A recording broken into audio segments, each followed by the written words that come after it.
Good morning. We are live from Council Chambers. Before we begin, I will go over the emergency response plan for this room. In an emergency, everyone must evacuate through the nearest safe exit. Those seated in the gallery take direction from security to evacuate. Council takes direction from the meeting clerk to evacuate. After evacuating the room, please proceed to a stairwell. Take the stairs to ground level and meeting clerk if you require first aid. Thank you. Well, good morning, everyone. It is 9:31, and we will call this meeting to order. Mayor Sohi will be joining us probably in about a half an hour. He's away on city business right now, so you are stuck with me for the first half hour, and it's been a while since I've chaired a public hearing, so we'll see how it goes to start us off here. I will start with a land acknowledgement. So at this time, I'd like to acknowledge that we meet on the traditional land of Treaty 6 territory and the Métis homeland, and acknowledge the diverse Indigenous peoples whose ancestors' footsteps have marked this territory for centuries, such as Cree, Dene, Saulteaux, Blackfoot, Nakota Sioux, as well as Métis and Inuit, and now settlers from around the world. Next will be the roll call, so I will start with Councillor Wright. I do not hear Councillor Wright. Okay, and myself, I am here. Councillor, actually not stupid though, that's a good one. Councillor Tang. Good morning. Good morning. As mentioned, Mayor Sohi will be joining us in a bit. Councillor Hamilton. Good. Second. That was seconded by Councillor Rice, and just so folks are aware, the reason we don't have to postpone is because the applicants no longer need it to be postponed. They can answer the questions that they needed to. So, in case you were wondering, please vote for adoption of the agenda. Councillor Stevenson is a yes. In favor. Thank you, Councillor Jones. Thank you, Councillor Stevenson. Yes. Councillor Salvador is yes. Thank you, Councillor Salvador. We have the vote. Thank you. Please display the vote. And that is carried. Wonderful. Protocol items. I'm not aware of any, but I just should double check to make sure there was nothing, because I know I came in the last minute on this. Perfect. There are none. Next, explanation of the public hearing process. Here we are. So before we begin our discussion, I want to share, we've got a few things. Yeah, so, okay, before we begin our discussion, I want to share my expectations for the conduct of everyone participating to ensure a safe and inclusive environment and workplace. These expectations apply equally to both in-person and virtual attendees. Hearing from the public is an important part of Council's process to ensure we hear the full diversity of opinions that exist in our community. As meeting chair, I have a responsibility to ensure the safety of all participants in today's meetings. As part of that responsibility, inappropriate comments or gestures will not be tolerated. If they occur, I will direct the clerk to immediately remove anyone engaging in such behavior. The type of behavior that would result in the removal from the meeting includes making disrespectful comments directed at individual staff members or other public speakers, or using profane language. Responsive behaviors to show support, such as dissent, such as shouting, cheering, clapping, or using the chat or emotes features in the Google Meet, are also not permitted. So we're all just very neutral in this room here. That's sort of how it works. I will not provide any additional warnings, and once removed, the person will not be permitted to rejoin the meeting. This meeting is being live streamed, and everyone is welcome to view the live stream online. Again, my role as the chair is not to moderate the nature of the content being discussed, but to ensure chamber behaviors are maintained to support a safe, respectful, and neutral space for my colleagues, city employees, and the public. I thank everyone in advance for your respectful participation in today's discussion. And so for the explanation of the public hearing process, the clerk will call out the bylaws, and I will call out the names of people registered to speak. Council will then select the bylaws they wish to discuss and vote on any bylaws that have not been selected for discussion. Council will then deal with each of the bylaws that were selected for discussion and debate. For each item, administration will first provide a presentation. Members of the public who register to speak will then be invited to make their presentations. Those in favor will speak first in panels, followed by those opposed in panels. Each person will have 5 minutes to make their comments. The clerk will run the official timer in council chambers. So for those who are in person, there will be timer lights at the podium over here. The timer lights will be green for the first 4 minutes, then it will turn yellow while there is 1 minute remaining and flash red when the 5 minutes are up. If you are participating virtually, there is a virtual timer on the Google Meet, or you may wish to use a timer on your own. And we are always pretty firm on the time, so just keep track of that because I will politely but firmly cut you off at the 5 minute point. So when everyone in the panel has made a presentation, members of council may ask questions of you or other panel members. After hearing from the public, council may ask questions of administration. After all questions of administration have concluded, I will ask council if they wish to ask any further questions of those who presented in response to new information that may have arisen during the public hearing. Thereafter, council may close the public hearing and debate the bylaw. If you are participating virtually, please remember to mute your microphones when you are not speaking. If you are experiencing any technical difficulties, please reach out to the office of the city clerk using the contact information provided in your confirmation of registration or at city.clerk@edmonton.ca.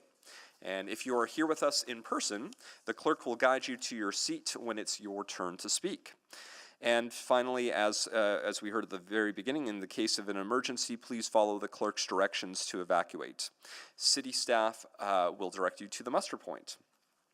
All right, so to our city clerk, may you please call out the bylaws. Thank you, Chair Knack. Is there anyone to speak to item 3.1, Charter Bylaw 20808, to allow for a range of small-scale housing and future development? Gorman. Yes, I have Kyle Miller to answer questions only for from Sheffer Andrew. Kyle was remote according to this. Good morning. Good morning, thank you. Yes, you are here. And that's it for this one. I'm nobody opposed. Thank you. Is there anyone to speak to item 3.2, Charter Bylaw 20813, to allow for a range of small-scale residential uses, medium-scale housing, a small park, and utility infrastructure, Kinglet Gardens? Yes, I have Dylan Hunchak from Anthem Properties to answer questions only. Dylan, are you here? Virtually? Or in person? Oh, geez, yeah, no, Dylan's not here. Yes, sorry, I should read the in person, but he's not here. That's okay. Kevin Backus, in person, yes, thank you. I see you there from Anthem Properties. Mark Huberman to answer questions only as well. Yep. And Keith Davies to answer questions only. Good to see you, Keith. Thank you from Stantec. And again, those were all for questions only and nobody opposed. Next one, item 3. Thank you. Items 3.3 and 3.4 will be dealt with together. Is there anyone to speak to item 3.3, Bylaw 20806, to amend the Hawks Ridge Neighborhood Structure Plan, or item 3.4, Charter Bylaw 20807, to allow for medium-scale housing and commercial uses, Horse Ridge? Yes, I have in favor Yusuf Karbani in person. Hi, yes, there we are. Thank you for joining. And also in favor Marcela Figuera from Green Space Alliance. Good morning. And Jared Althouse from Green Space Alliance here as well. Good morning. And I have nobody registered in opposition. And I should just check then with the speakers. Do you have presentations that you want to do, or only if selected, or?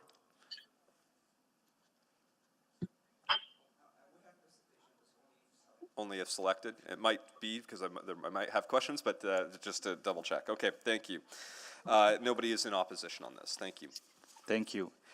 Is there anyone to speak to item 3.5, Charter Bylaw 20805, to allow for a range of small to medium-scale housing, Marquis? Yes, in favor. We have Shane. And Shane, I feel like I should know how to pronounce the last name, but I hear the other pronunciation. Is it Garine? Garine. Yes, excellent. Okay, thank you, Shane. Shane is here from Qualico in person. Just wanted to make sure. And if I missed anyone else's pronunciation, please just let me know, because I want to make sure we're saying it right as we're speaking through the meeting here. Nobody in opposition on that item. Thank you. Is there anyone to speak to item 3.6, Charter Bylaw 20809, to allow for a range of small to medium-scale housing, Westmount? Yes, I have in favor Rajesh Shah, who is remote. Are you here with us? I think so. Yes, I just want to hear your mic. Can you just say hello to make sure you're here? I see you.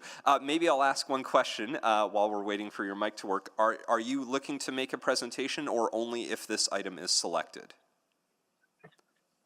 I'm going to say only if selected. Is that what I saw? Yeah, okay, I see a nodding head. So here to make a presentation if selected, because there is no one in opposition.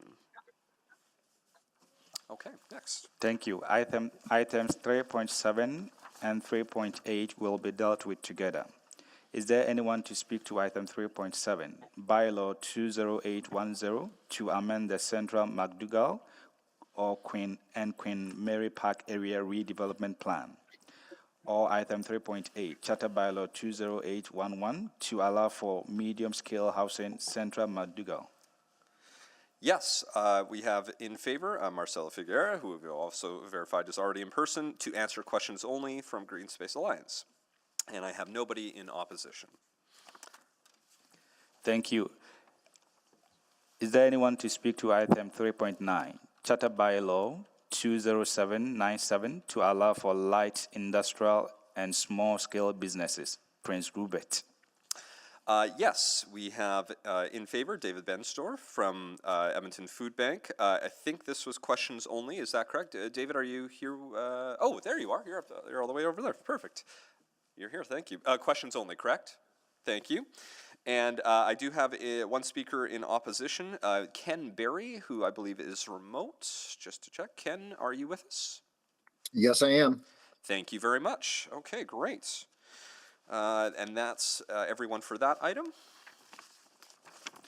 Is there anyone to speak to item 3.10, Bylaw 20678, to implement the Clean Energy Improvement Program? Thank you. I have nobody registered in favor or in opposition for this item. So did we miss anyone who was not named in the list? Not hearing or seeing anyone. Excellent. So next is selection of items for debates. Councillor Stevenson.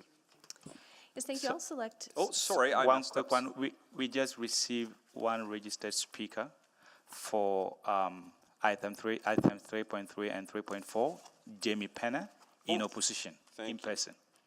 Oh, Jamie Penner in person. Yes, hello. There you are. Thank you. Good. Yes. Okay. That's for 3.3 and 3.4. Okay, now we will go to selection of items for debate. Councillor Stevenson.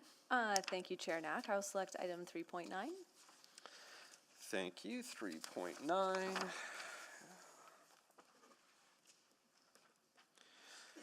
And I will select items 3.3 and 3.4.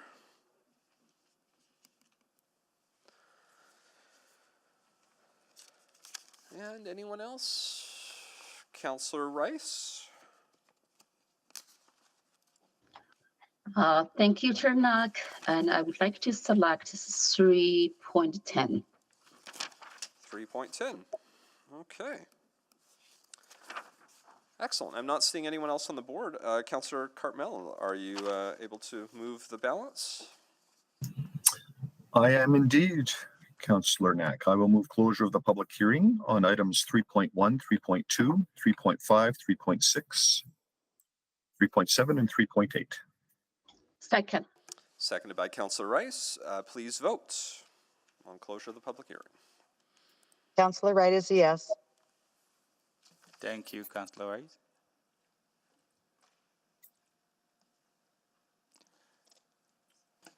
Yes. Thank you, Councillor Salvador. We have all the votes. Thank you. Please display the vote. And that is carried. Councillor Cartmel. Thank you, Councillor Knack. I'll move first reading of the aforementioned items. Second. Seconded by Councillor Rice. Thank you. Please vote on first Councillor reading. Wright is a yes.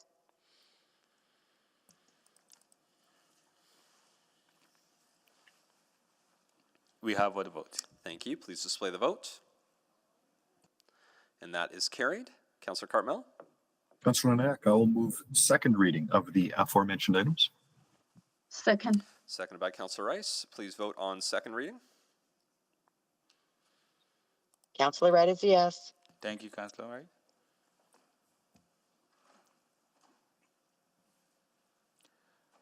We have a vote. Thank you. Please display the votes.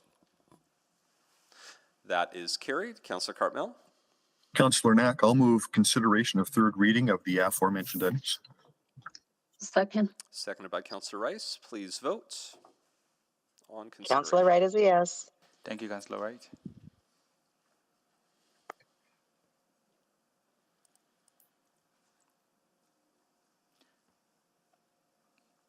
We have a vote. Thank you. Please display the votes. That is carried. And Councillor Cartmell. Councillor Knack, I'll move third and final reading of Charter Bylaw 20808, Charter Bylaw 20813, Charter Bylaw 20805, Charter Bylaw 20809, Bylaw 20810, and Charter Bylaw 20811. Second. Seconded by Councillor Rice. Please vote on third and final reading. I'm a yes. Thank you, Councillor Wright. We have a vote. Thank you. Please display the votes. And that is carried. Excellent. So we have, therefore, on the agenda, items 3.3 and 3.4, which will be first, then 3.9, and finally 3.10. So we will start with a presentation on items 3.3 and 3.4. Thank you, Councillor Knack. Good morning. Before beginning my presentation, I'm happy to introduce Marie Rudiak, one of our senior transportation engineers to City Council. Just know where to direct your questions. Welcome. Thank you. This proposed application has two components, a bylaw that amends Hawk Ridge Neighborhood Structure Plan and a charter bylaw which proposes to rezone the site from direct control zone DC 1.17801 to a direct control zone DC and a medium scale residential zone or RMH16. The proposed amendments will allow medium scale housing and will continue to allow commercial uses. Next slide, please. The site is undeveloped and is located in the northeast portion of the Hawks Ridge neighborhood. It is surrounded by low-density residential development, a future school site, and natural areas. On-demand transit services and bike paths provide active modes of transportation within the neighborhood. Next slide, please. Administration sought feedback through the city's webpage, the Edmonton Journal, and through mailed notices to surrounding landowners and community leagues. Several comments were received concerning increased height, density, and traffic, impacts on the environment and wildlife, a general loss of commercial space, a lack of infrastructure and amenities, and a loss of sunlight and privacy. Next slide, please.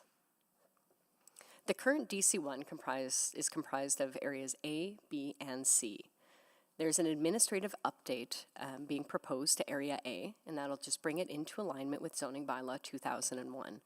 2001. It will generally maintain the current uses. Areas B and C will be rezoned to the RMH16 zone. The proposed RMH16 zone allows for residential development up to 16 meters in height, approximately 4 stories, with limited opportunities for commercial and community uses. The most significant change in Area B will be an increase in height of 2 meters and an increase in density. Although there is an increase in height and density, the site is suitably located to accommodate the increased development intensity, as it is the edge of the neighborhood at the intersection of Winterburn Road and Hawks Ridge Boulevard, and forms a local node. Next slide, please. This site is located within an area designated as mixed-use land use and forms a local node with the Hawks Ridge neighborhood. Policy in the NSP directs the mixed use to be implemented through a direct control provision. The plan amendment that accompanies this will add the option of implementing the mixed use through a standard zone. The proposed amendment will also update the land use and population statistics. The proposal supports the city plan's Big City Move community of communities by shaping the city through a local node level. Local nodes serve a residential neighborhood, support activity, and are a community focal point for businesses, services, and gathering and housing. Next slide, please. Administration supports the application because it allows for the continued development of the neighborhood, provides the opportunity to increase housing diversity in the Hawks Ridge neighborhood, and brings a direct control provision into the appropriate standard zone and updates the remaining zone to align with current regulations. Thank you. Thank you very much. So next what we will do is we will bring down the three speakers who are in favor, and then they will present, and then we'll bring down, we'll do questions of the speaker in favor, and then move to the speaker in opposition. So Yusuf Karbani, Marcel Figuera, and Jared Altos, I think all three of you will be able to come down right over here.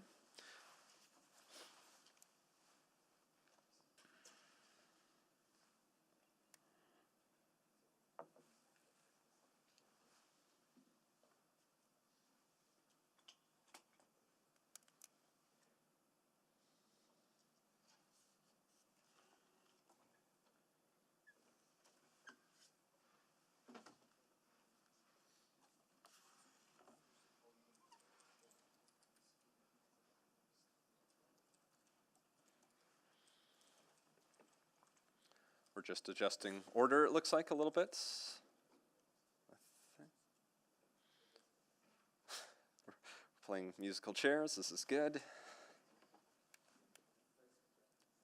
Okay, so we're going to start with Yusuf Karbani, then go to Jared Altos and Marcel. Perfect.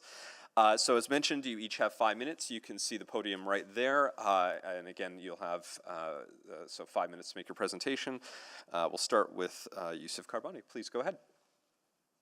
And just make sure you hit your button. There should be a button to turn on the microphone if you haven't already hit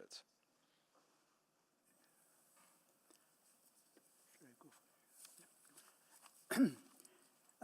Thank you to His Worship, the Deputy Mayor, the Acting Mayors, the City Councillors, the City Clerk, planners, ladies and gentlemen. My name is Yusuf Karbani. I'm an Edmontonian for the last 53 years, and I'm a chartered professional accountant by profession. I am here to speak for and in support of Charter Bylaw 20807, which states to allow medium-scale housing and commercial uses, Hawks Ridge. Medium-scale housing in Hawks Ridge would allow single people to rent and own the type of accommodation which is suitable for their purpose and use. At the present time, the area has got a lot of single-family homes, but this bylaw change would allow apartment construction, which will allow more single people to come into the area. Statistics Canada data shows that single people are the largest family unit class in the Canadian population and growing. Therefore, this group would be very pleased with the bylaw change, and furthermore, the Hawks Ridge neighborhood is a great place for single people and their pets to enjoy nature in its true form. Secondly, the commercial uses of Hawks Ridge would open up much needed service-based businesses like healthcare services, convenience stores, daycare centers, personal care services, and eateries, which would be welcomed by the present and future residents of the area. In fact, I know a number of businesses like pharmacists and other businesses who would love to move into this area if a location was available today. And so this would be a welcome change for small businesses and for the residents. Thank you very much, ladies and gentlemen, for your time and for your consideration. Thank you very much. Next, we'll, I think we reversed order, so we'll go to Jared Altos from Green Space Alliance, and I think there's a presentation. get that up on the screen, and then we can start your time as soon as that pops up. There it is. Please go ahead. Good morning, Mr. Chair and Council. Thank you so much for the opportunity to present today here on Treaty 6 territory. My name is Jared Althouse, and I work for Green Space Alliance, and I'm joined by my colleague, Marcelo Figuera. My presentation illustrates how the RM zone is appropriate to add residential density in the Hawks Ridge neighborhood. The immediate area surrounding the site was considered to better understand the suitability of the RM zone and the proposed development. Next slide, please. The Hawks Ridge neighborhood is under development. However, the housing stock is dominantly single detached. The proposed RM zoning is situated on the eastern edge of the neighborhood, adjacent to arterial and then a collector roadway, and offers a standard, more flexible approach for this corner site. Overall, this rezoning provides low-rise residential density, allows for commercial uses, and is situated in an appropriate location and in alignment with policy. This will diversify the housing opportunities in the neighborhood while contributing towards citywide housing goals. All neighborhoods across the city are experiencing similar developments in appropriate locations on neighborhood edges and arterial roads. And alternative housing opportunities, including low-rise apartments, help meet market demands for those who cannot afford a single or semi-detached dwelling.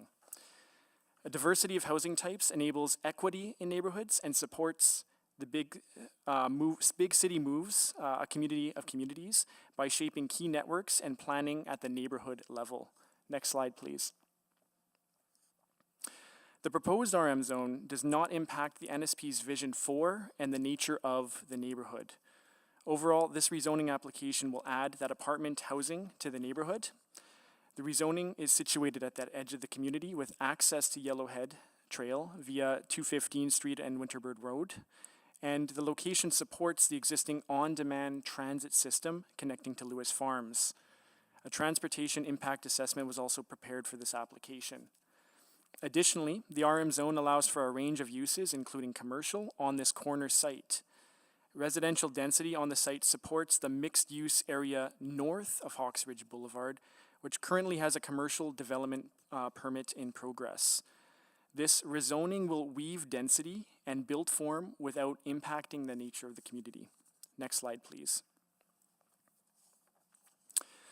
The community raised the following concerns for this rezoning. Community members are concerned about the impacts this development will have on the environment. Land allocation for natural areas, municipal reserve, and green spaces were all considered at the area structure plan level. The community questioned, why are we rezoning this parcel in the first place? The existing DC1 does not allow for the efficient use of land on the site, and it is the owner's desire to use the standard RM zone for greater development flexibility. The community highlighted a lack of infrastructure, amenities, schools, and police stations. The developer is responsible for any infrastructure upgrades required for the site, and in time, local improvements, including intersections and walkways, as well as schools, improved transit frequency, among others, will be encouraged as the neighborhood is developed further. Higher density and built form is a community concern. Low-rise residential development does not currently exist, but is planned for the Hawks Ridge neighborhood. This location at the edge of the neighborhood, in proximity to transit and future commercial areas, make this an ideal place to diversify the neighborhood's housing stock. The community also commented on the increase in height. However, it is our belief that the 2-meter increase is marginal and in reality accounts for one extra story. I'll now pass the presentation over to my colleague, Marcelo Figuera. Thank you so much. Thank you. Marcel, please go ahead. Good morning, Mr. Chair and Council, and thank you for the opportunity to present. In my presentation, Next slide for you. Yeah, There it is. Yeah, there you go. Yeah, please go ahead. Okay. So, good morning again. So, in this presentation, I'll briefly expand on some of the topics that Mr. Althouse outlined in his presentation. But I briefly want to show how the RM zone is a better solution for the site that has been sitting empty for 8 years. Removing the DC1 on the south side will open opportunities for Hawks Ridge to evolve, intensify, and become more efficient in response to new demands, opportunities, and design ideas. Next slide, please. So as Mr. Youssef and Mr. Outhouse indicated, we intend to transition from this one towards a standard zone to allow for increased density and flexibility for development this site.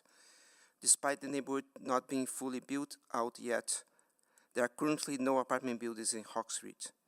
To date, the neighborhood comprises single and semi-detached houses, and this application will help to weave in a better mix of housing types. Next slide, please. Now, shifting to public engagement efforts that we did for this application. The remaining slides intend to show how the feedback received from the public was used to shape the proposed development. On March 25th, we held a meeting with the community to discuss the proposed application. Project information and a preliminary site plan were presented to the neighbors, and some positive feedbacks arrived from this meeting in the form of letters of support, which were also forwarded to city clerks. This includes the letter of support from Mr. Youssef. He's a long resident, time resident in the neighborhood, who lived in the area for almost a decade. His letter outlines the benefits of bringing more housing options to Hawks Ridge. In addition, as Mr. Outhouse indicated, the owners of the parcel to the north also provide a letter of support. In their opinion, increased residential density will support the viability of the commercial development underway on their property. Next slide, please. So this slide shows how we have used public feedback to design the site plan options in alignment with the RM zone regulations. Although the details will only be finalized if the rezoning is approved, the site plan options were intended to find ways to mitigate the neighbors' concerns. From the top left corner, moving clockwise, here's how the neighbors' comments were used. The initial option was to design 3 buildings. The site plan placed the westmost building close to the adjacent property owners. So a new site plan with 2 buildings was articulated away from the west property line. This is shown in option 2. The third and fourth options follow this articulation and provide a greater setback with visitor parking and open space on the west side of the site. In addition, depending on the building length, a large setback from the south property line may be provided to allow a greater separation distance and room for a pathway behind the buildings. Next slide, please. We also test these ideas on sun shadow studies. We prepare sun shadows for each site plan option presented on previous slides. The slide shows each site plan during the spring and fall equinox at 9 a.m. From this hour onwards, the shadows move away from the single detached houses to the west. By generating those site plans options, we're able to find an alternative to minimize the shadows on the houses to the west and allocating visitor parking and open space along that west property line. Next slide, please. So to conclude, I'd like to say thank you, but also placing apartment buildings along a collector roads on the edge of a neighborhood is a standard practice, not new to Edmonton. We understand the RM zone offers flexibility if lands change ownership versus the personalized nature of direct control zoning. This application aligns with the directions of the city plan and the district plan and represents an appropriate solution for higher residential density and housing equity. I hope you support this application. Thank you. Thank you very much. So now we will go to questions, and I'm going to kick us off, but first turn over the chair to Councillor Stevenson so that I can do that. I have the chair. Thank you very much. Thank you all for being here. I want to start, Mr. Carbani, I just wanted to get a sense, you still live in the neighborhood, correct? No, I don't live in the neighborhood now. Okay, sorry, I misunderstood. I've been involved with the neighborhood. Sorry, you're part of the project, so this is part of your project, so this is not, okay, I just wanted to make sure I understood what role you played in this, so you would be part of the team here as part of the applicants? Yeah. Okay. Thank you, that's helpful information. So either whoever from Greenspace you want to touch on. So I think the question I have, and I appreciate seeing the different options you shared, and so sort of where you left off was option 4, correct? Is that how I'm taking it, or was it the previous slide in slide 7 is the final? Because slide 7 had the 3 building, that was your original design. the slide 8 has option 4, which is the 2-building design, and that's what you would be proceeding with? Is that what you would, the plan is? Thank you for the question. So our first option was to have only 3 buildings, and then the application started in January. We received some feedback before the meeting that was held on March 25th. And then from those comments, we decided to just move away from that option. So we still think like 2 buildings, whether or not 2 or 3, but having that space open to the west is the best solution. So having that, the option you want to continue with is something with parking on the west. Yeah. I wanted to ask about, and this is, I think, the question that's going to come up, is the separation in that trail between the buildings and the single-family homes adjacent. The way I understand it, and correct me if I'm wrong, the current NSP doesn't require that trail. That is the idea, or is that trail a requirement right now, or is that your suggestion? Yeah. No, thank you again for the question. So that trail is not required in the ASP and it's not registered in title currently. But we thought it was a good idea that was showed in one of the appendices on the DC1. So we want to encourage the developer to pursue that trail. Mm-hmm. So there could have been. So I guess the question is there a reason why that wasn't included in the, since we are amending the NSP, why that wasn't just included in there? If that's a desire of the applicant, I expect, and I'll come to administration after, around a desire to have that sort of separation. Is there any reason we wouldn't put that in, I guess? Well, I'm not sure what the intent from the previous owner was, but the ASP has a system of trails and shared path that we showed on one of the slides. It's like established and required in the ASP.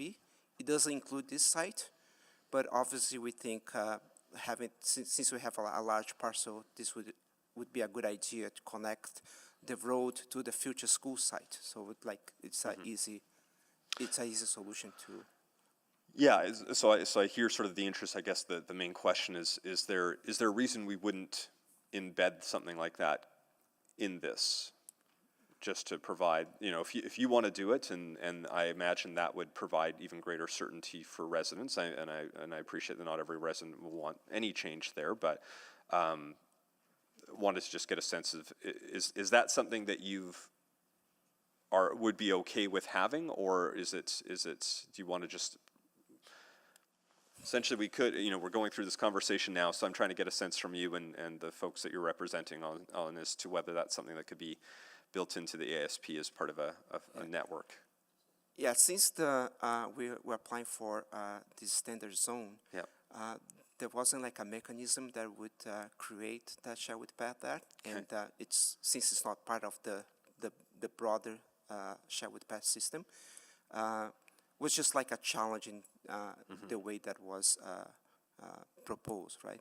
But in terms of the purpose of having that pathway for future residents would be an amenity, so it's a plus to have in. In terms of mitigating negative impacts, there are other solutions, like you have like different types of landscaping and fencing. There's already like a large fence there, by the way.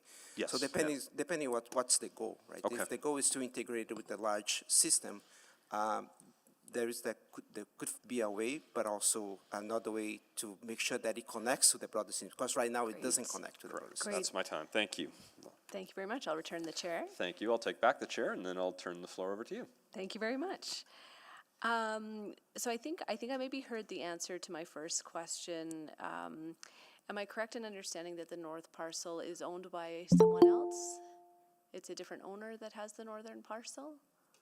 Yeah? Yeah. That's correct? Okay. That's correct. Great. And then just looking at the site layout, so, recognizing we're just looking at the zoning, I was just curious why in the options that you were analyzing for the fit, why you hadn't explored any options with the buildings being closer to the road and the parking behind. Is that a limitation of the zoning itself, or just in terms of the site configuration? Well, that's a good question. Thank you for asking that. So the existing DC1 has the location of the entrance to the site that was previously like discussed between administration and the transportation. So we had to keep those entrances as per the existing DC1 to have like a reduce the scope of the changes to the whole system, right? So that was the first intent. So if you compare that to the DC1 site plan, you're gonna see that the parking revolves in terms of those two entrance points, and maybe you can confirm with the administration. But there are guidelines for locating entrance a certain distance from the intersection, and that's a boulevard. So there's all those technical aspects that we didn't want to change. Okay, Right, okay. you know, yeah. No, that's very helpful, and that's good, good learning for me. I'll have a few questions for administration on that, but that's it for now. Thank you. Okay, thank you very much. I don't think I see anyone else on the board, so that will be it for the questions for the presenters in favor. Thank you for coming. You can grab a seat, and then we will change to our speaker in opposition, Jamie Penner. So yeah, please go ahead and grab a seat, and Jamie Penner will be able to come down. Do you want at the seats, or I guess it's going to be up to you. You can either come right to the podium, or if you feel more comfortable at the seats, you can grab the seat, whatever you like.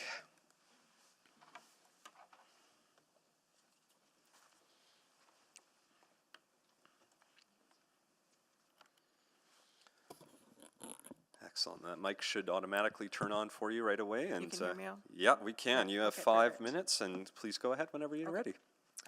My name is Jamie Penner. My husband and I have lived in Hawks Ridge since 2016. We were building in phase 1.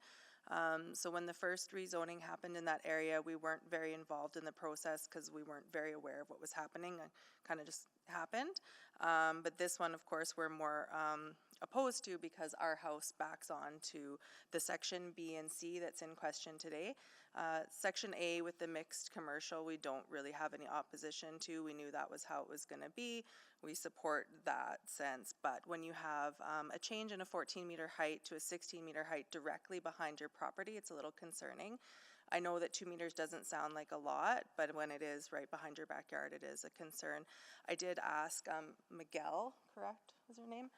When we had the meeting on March 25th, if there have been any studies done on the migratory bird patterns and how that 2-meter height increase would affect that, and he didn't believe there was. I don't know if there was any migratory bird studies done prior to the last rezoning. So for those of you that aren't familiar with Hawks Ridge, it is a protected wetland, beside a protected wetlands in Lois Hole Provincial Park. It's one of the reasons why people move there is because of the privacy, because of the nature, and I think putting apartment buildings that high behind us could definitely have an effect on that as well. And nobody can seem to tell me if there have been any studies done on that. So that's our first opposition.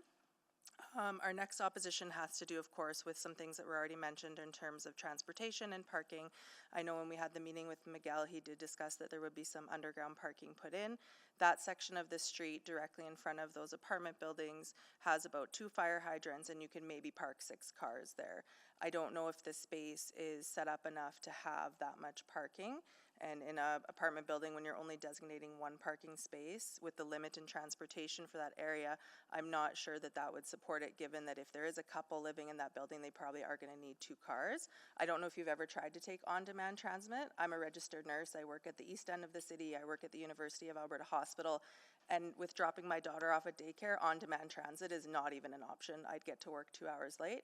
My husband actually works for Marigold Parsons, working on the new LRT system. He also would not be able to take public transport from our neighborhood. It would be days to get to where he needs to be.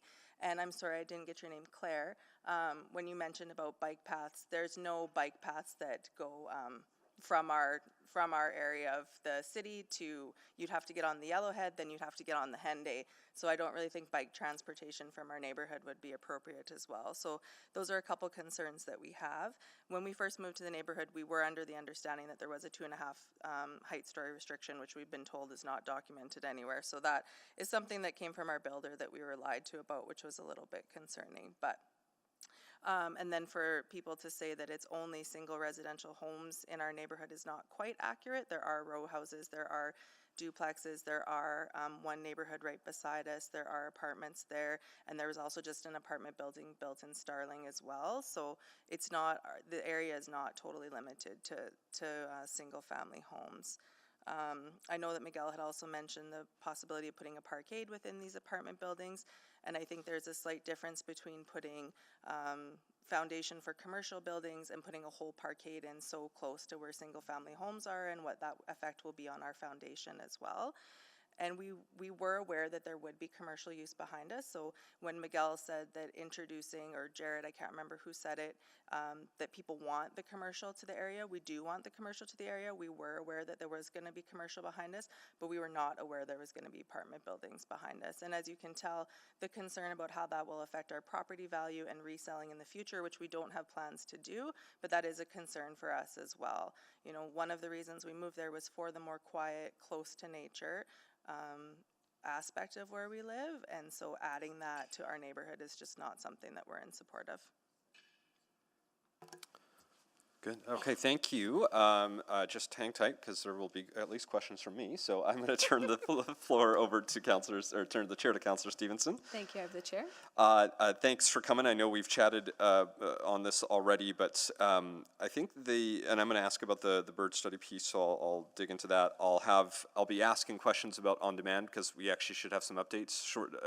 I have to try to ask questions in my 5 minutes, but because I haven't made a public update on the community page, you probably might not have been aware that we are likely getting fixed route transit there soon. Were you aware of that yet? No, not yet. Yeah, that's because I haven't updated anyone yet, so I'm working on finalizing those details, and we'll hopefully have more in the near future. Because yes, the on-demand is just too packed right now. The main question I think I had, because I'm also going to ask about active transportation. It's I biked there a couple of weeks ago for the bike tune-up event, and biking on 215th Street is a terrifying experience. So I know that very well. The main question I think I had just around the height, and this is something I'm going to ask of our administration, which is based off what's proposed versus what was in the current zoning. Sometimes there's a conversation around, okay, if you're going to do more height, are you further set back from the properties?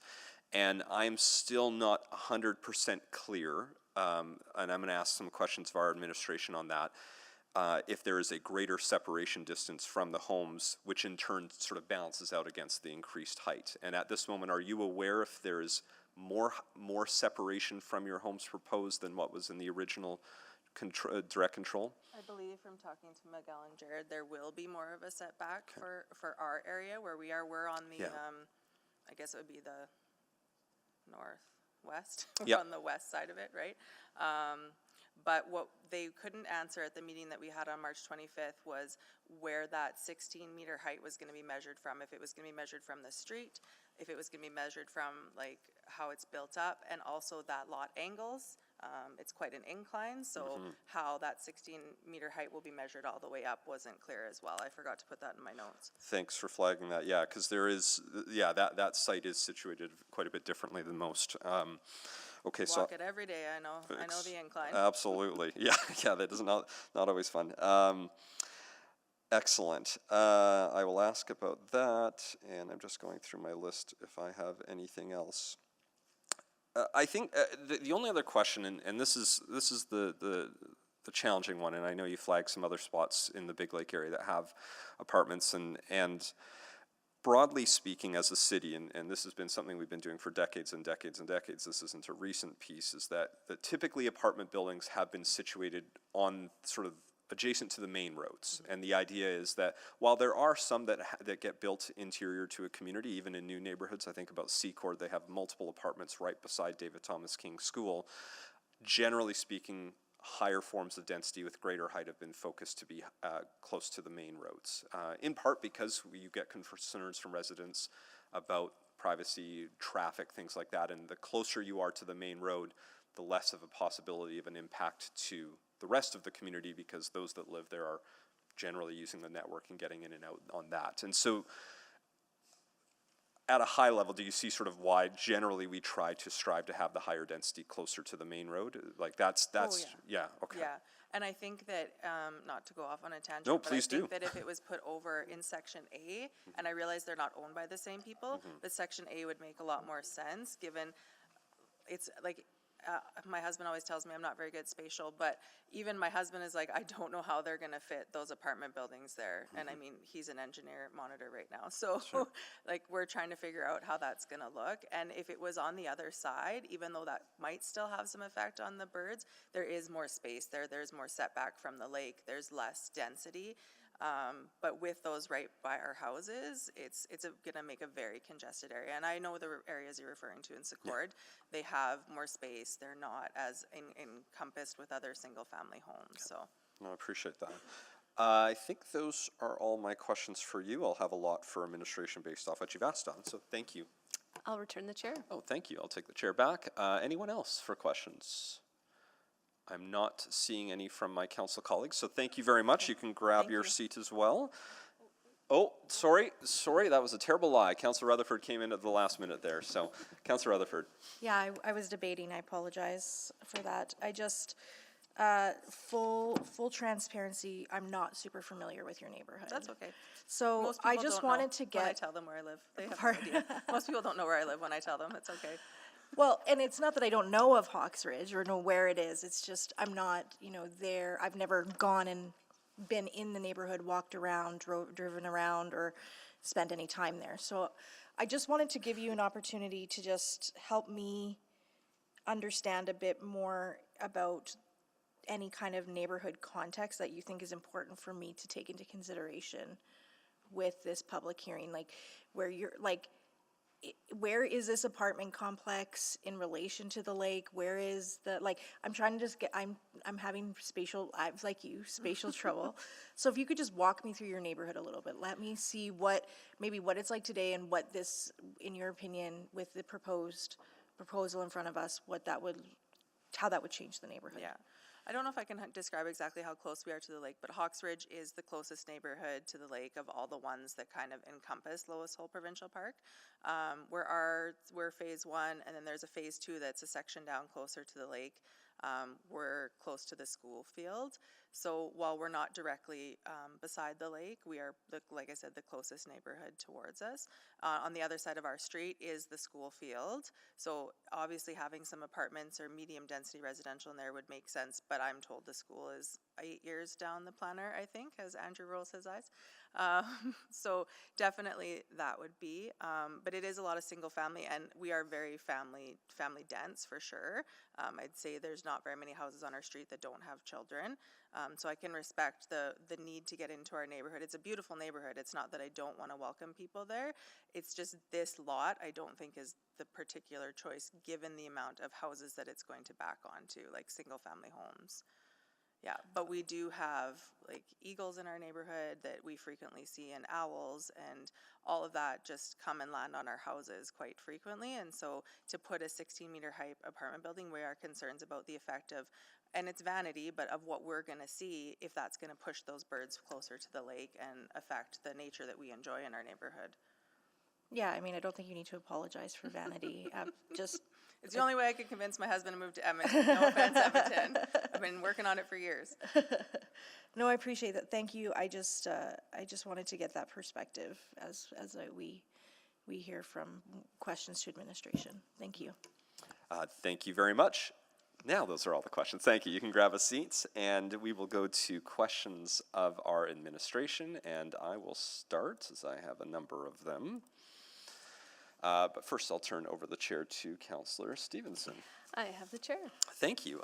So I want us to just start with the setbacks again, just to get a clarification of what the difference is from what currently is allowed versus what would be allowed under this standard zoning. Currently allowed is 5.5 meters from the rear setback, which I believe is the correct one that we'd be dealing with here. The challenge is there's a range, so it's anywhere from 3 to 6 meters in the current zone or the proposed zone, and that would depend on the length of the building. So we won't actually be able to determine that at the rezoning stage. It would depend at the development permit stage. So if we ballparked what they have in option 4 here, would that trigger the larger setback requirement because it's 2 longer buildings versus 3? at a high level, I appreciate you don't have the hard measurements, but I'm just trying to Yeah. get a general sense that the two longer buildings, I think, would trigger the 6 meters. Correct. The longer the building, the bigger the setback on Okay. those. And I guess I do want to ask about 40 meters, by the way, is the cutoff on that. Yes, thank you. Yes, I guess I do want to ask about the trail and and I appreciate the ASP didn't necessarily identify the space, but that is sort of the common refrain I've heard, which is that that's distance to the neighboring properties, and I appreciate the elevation's a little bit interesting in this space. So maybe from a transportation perspective, did we look at seeing if this should be embedded as a trail option, especially based off the proximity to the school and the opportunities for residents to have access there? The existing plan shows an enhanced pedestrian linkage between the school site, park site, as well to 215 Street. So there's also other routes available within the area too. So it is well connected with amenities around their surrounding area. So can we walk me through what enhanced looks like? Because right now it's just I knowing it well is that there's right now a sidewalk that runs along the site. It's not a multi-use trail. So if we're talking about having an enhanced connection from 215th to there, right now that doesn't exist, that enhanced connection. So I'd like to get a better sense of what would enhanced look like, and then where would that go if not through this site now, because I'm not sure where else you could add that. I would just start by looking at the site. The part that we're speaking to is backed on by fenced single detached Correct. houses. So the additional pathway through the site isn't providing a significant amount of additional connectivity beyond what is already there through this enhanced connection. I'll let Marie or Faisal comment on what an enhanced specifically would look like. Sure. Councillor, maybe if clerk can bring slide 2 from admin's presentation. It does show alternative route. From enhanced we means anything off street. Enhanced we mean 3 meter, not 1.8 meter. So there is that penetration from 215 Street as we look at just south of that Hawkstridge Boulevard intersection. There is a walkway connection that leads to a shared pathway that goes all the way west. All the way up to the school site, adjacent to the school site, and west to the top of bank. So, slide 2, please. Oh, I see. You're trying. So, it is not a complete direct connection, because what you're referring to is the connection that goes from 215th in between the two homes at the corner. Then there is not a shared use path from what is essentially a 6-block stretch or a 6-home stretch to another spot where you would have a multi-use trail. So we're generally saying, even though there's 6 houses that wouldn't have that full enhanced connection, that's what we would define as an enhanced connection. Is that correct? That's true, as contemplated in the current NSP. Okay. I guess the question, and I don't know how much time we are, we can probably pull that slide off so I can see how much time I have now. You have 44 seconds. Okay. I got a million questions here. I'll just come back for a second round instead of trying to start another. Thank you. I'll return the chair. Thank you. I'll take back the chair, and then I'll go to you, Councillor Stevenson. Well, thank you very much. Just wanted to follow up on a few questions from previously. So at first I had questions, why, always pleased to see a direct control zone going to a standard zone. Just wondering why we're leaving the northern parcel as is. My understanding is that is a different landowner. That is correct. Okay. But appreciate sort of the updates that have been made there. And then, just want to follow up on some of the options with the site layout. Again, recognizing that we are approving the zoning, not the actual development, but wanting to understand that the comment around the fixed point of those entrances and if there were opportunities to optimize the site. So I'm thinking by having parking behind, you not only create a better streetscape, you're also providing a bit more space from the properties to the south. So just some thoughts on that, if there's anything that precludes that from happening in the zoning as we're going forward? Thank you, Councillor. There's nothing that precludes that, but again, to your point, that's not something that we can require with the standard zoning. Okay, no, that's very helpful. And just, is there some flexibility with those entry points?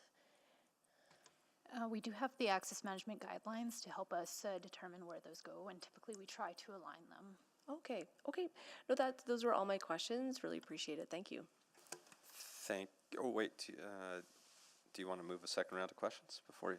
I would love to move a second round of questions. Oh, but I can't. Oh, yes, Yes, I you can. can, Yeah, yes. I will move a second round of questions. Seconded by Councillor Wright. Please vote for another round of questions. Apparently, yeah.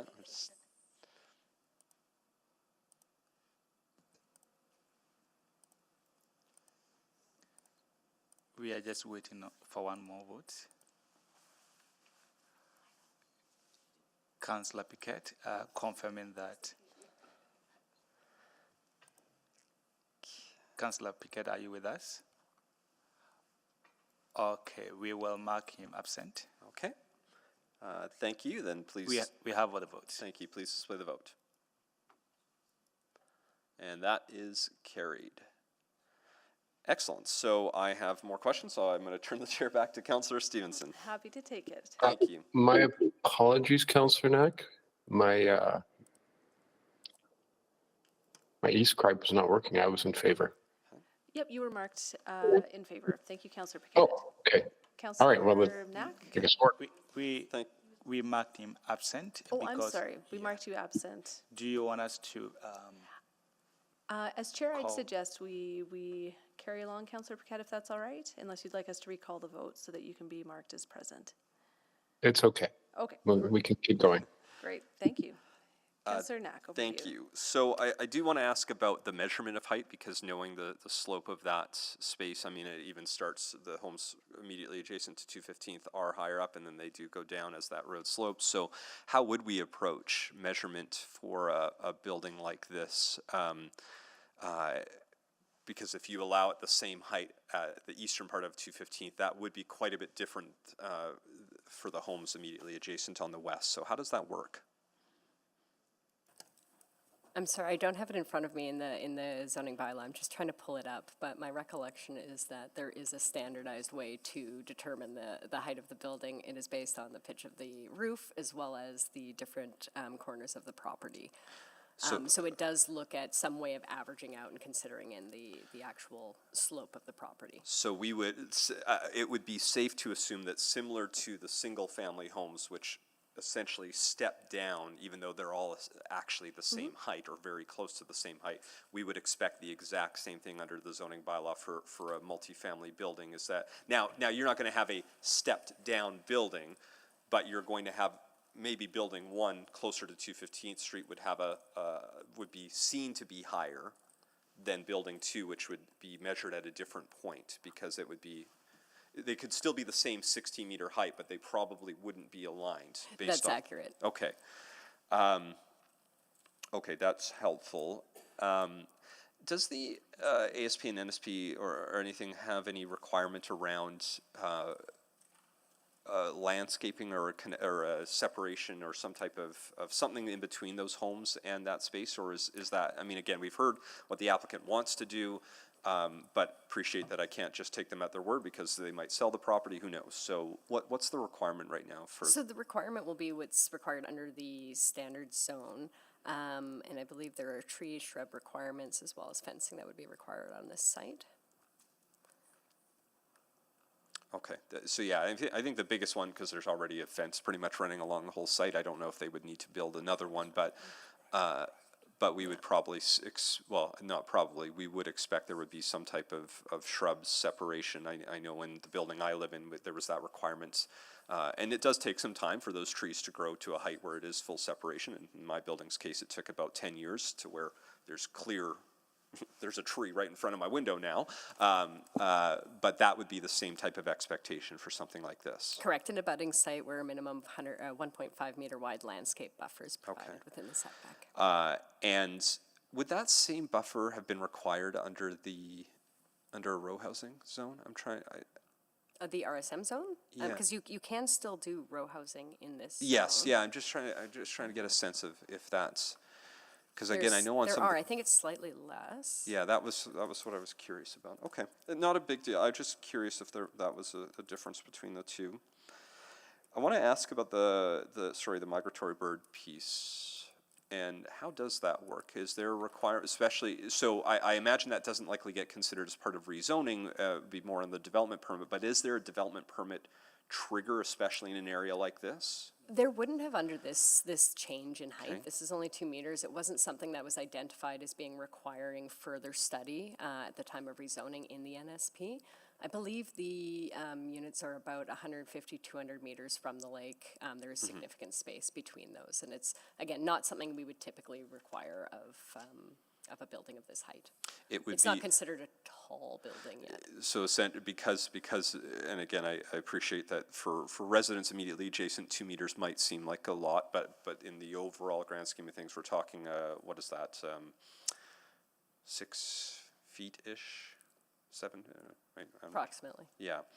And so there are requirements under the ASP around development, but in this case, it likely doesn't trigger a separate study.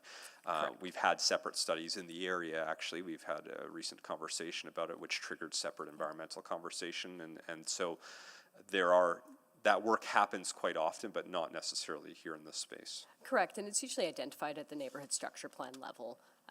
If that's further studies are going to be required as you're looking to do the build out. Okay. And again, as you mentioned, we've had a few of those come forward before this council. Okay, I have a few questions about transportation, but I'm nearing the end, so I'll stop right now. Thank you. I'll return the chair. And I'll take back the chair, and I'll go to Councillor Tang for questions. Great, thank you. I guess just a couple, just one more to follow up on the migratory birds. I guess that will be sort of the same response to any kind of study around wildlife corridor, not just birds, but other animals, right? That's correct. Those would have been identified, and there's nothing required on this site for further rezoning.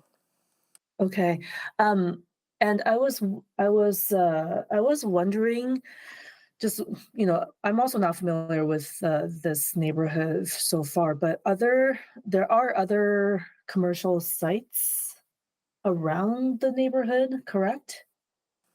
There are, Or yes. are they further out of the neighborhood? Because I see a lot of residential. And based on one of the letter of support, I understand there's a development permit already approved for other commercial sites in the neighborhood. And with the future school site, I guess I'm just wondering, if can the current, without this rezoning, but can the current population support, the viability of those commercial sites, the future viability of a school, et cetera? It was anticipated that the population would be able to, yes, Councillor. Okay, so I think that's an important piece. Anyways, thank you. You're welcome. Thank you. I actually meant to click on. If somebody's interested in giving me one more round, I would happily take a motion. I can move a third round. Second. Seconded by Councillor Stevenson. Please vote on another round of questions.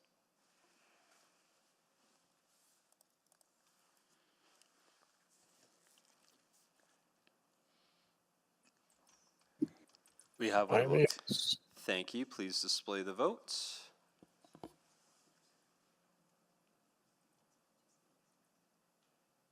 It's coming. There it is. That is carried. I will turn the chair back over to Councillor Stevenson one more time for another round. Thank you. I have the chair. Thank you. Just wanted to ask about the bus piece. Again, I don't know how much you're all aware at this point, but we are at the point, I understand now, that ETS is working on a plan that would bring in fixed route service here based off the ridership of On Demand. Is that your understanding as well? That's correct. Okay, and the idea is that with the transition of, this was the number 3 busiest on demand prior to February. I say that because numbers 1 and 2 got transitioned already from on demand to permanent, so this is now the busiest of all of our on demand routes, and that's part of why it's being considered for that fixed route going through. Is that's sort of generally how I understand it?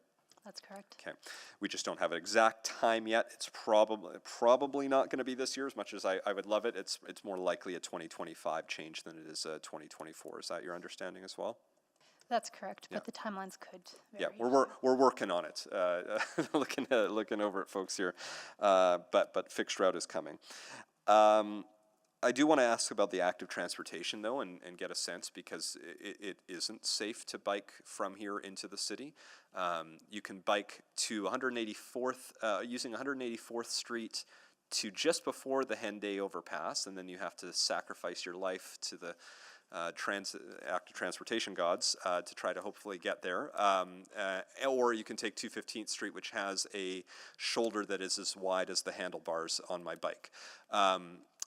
So I guess I wanted to check, what is the plan for active transportation to get to and from Big Lake? Because right now you really can't safely do it. So with 215th Street, it's an arterial roadway, and so the plan is for that to have a district bike connector route. So that would have some safe facilities, but it would take time for that. So when the extension of 215 happens to St. Albert, that's when this would be implemented as well. Yeah, the biggest barrier I think at this point is actually the city-owned section of 215th Street, I think, right? Because we're the ones responsible for widening from about Stony Plain Road to 114th Avenue. Is that correct? That's my understanding. Right by the Tim Hortons and Valley Village shop there. Yeah, I biked there a few too many times and I curse the world every time. But that's owned by the city, I think. That's our responsibility. Does that sound correct? Councillor Knack, which segment are you talking about? I'm talking about Winterburn Road from about Stony Plain Road to 114th Avenue. Yeah, I think that's our responsibility, unless the proposed, there's work underway for a parcel of land surrounding Westview Village for an applicant that might then trigger their own requirement for roadway upgrades, but unless that happens, it's our responsibility. That's correct. Okay. So that's more of a budget piece versus whether it would happen. It's just when it would happen. Okay. Let's go through. So we've asked about that. On-demand, active. Okay, I think I've asked all my questions. So okay. I'll return the chair. Thank you. I'll take back the chair.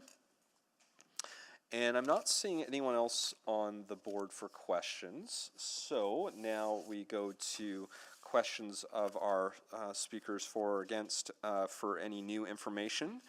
So I actually do have one quick question for Green Space Alliance from either Marcelo or Jared, whoever wants to, or both. So can I turn the chair back to you, Councillor Stevenson, for that? Yes, happy to Thank take it you. back. Again, appreciating that this isn't built in zoning, but something we've been working, we've been trying to capture from time to time is just a commitment. So I've heard from you that the applicant is committed to a separation, a larger separation, trying to do a some type of pathway at the back of the building, separating the buildings from the single family homes, and then you have the parking lot that sort of separates from the homes immediately to the west. But your commitment, your suggestion would be you would be looking to do that. Is that correct? Yeah, that's correct. I just want to clarify something about parking lots. Like I said, the entrance will be discussed further if approved. But also, it's not necessary that a parking lot would go adjacent to those residents to the west. It could be like open space. It could just be open space. So the idea is you would have some sort of separation on the western edge, either a parking lot or a green space, because if you do an underground parking lot, you might not do as much surface level parking. That's correct. Okay. So the outcome is that putting a building on that west side doesn't work. That's what we heard, like from a sun shadow and engagement perspective. So that's what we're trying to avoid. So the commitment I've heard is either way there will be a pathway, a buffer that exists in between the buildings from sort of the north-south side of things, and then a separation, whether it be a surface level parking, whether it be green space on the western edge. There's not a separate building that's going to be there. That's correct. Okay. Okay, those are my questions. I just wanted to sort of get that on the record. So thank you. Thank you. I'll return the chair. Thank you. I'll take back the chair. And I don't see anyone else on the board for questions of our speakers for any new information, other speakers or of administration. So at this point, instead of tossing the chair back and forth, does somebody want to move this, just move closure of the public hearing? Otherwise, Yes, happy to. thank you. I've got a motion to Second. receive, seconded by Councillor Rutherford. This is a motion to close the public hearing. Please vote.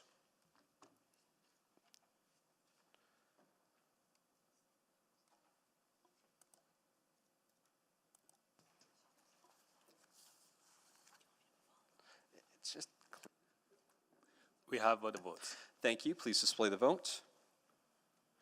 That is carried. Thank you, and I'll move first reading of items 3.3 and 3.4. Second. Seconded by Councillor Rutherford. And now anyone wishing to speak, I'll click on, which I just realized by you moving it slightly complicates things. Next is who's next on the deputy mayor list? I should have actually moved it. It would have been cleaner had I done it now. Councillor Stevenson, you are the acting mayor. Yep, but she just moved it, and so if I want to speak, who am I kicking us over to? Councillor I can pull from the class note. I made it more complicated. I thought I made it cleaner, and I failed miserably. Councillor Jans is Yeah, next. Councillor Jans, so can you take the chair? Sure, will do. Thank you. And I'll just click on officially to speak to it.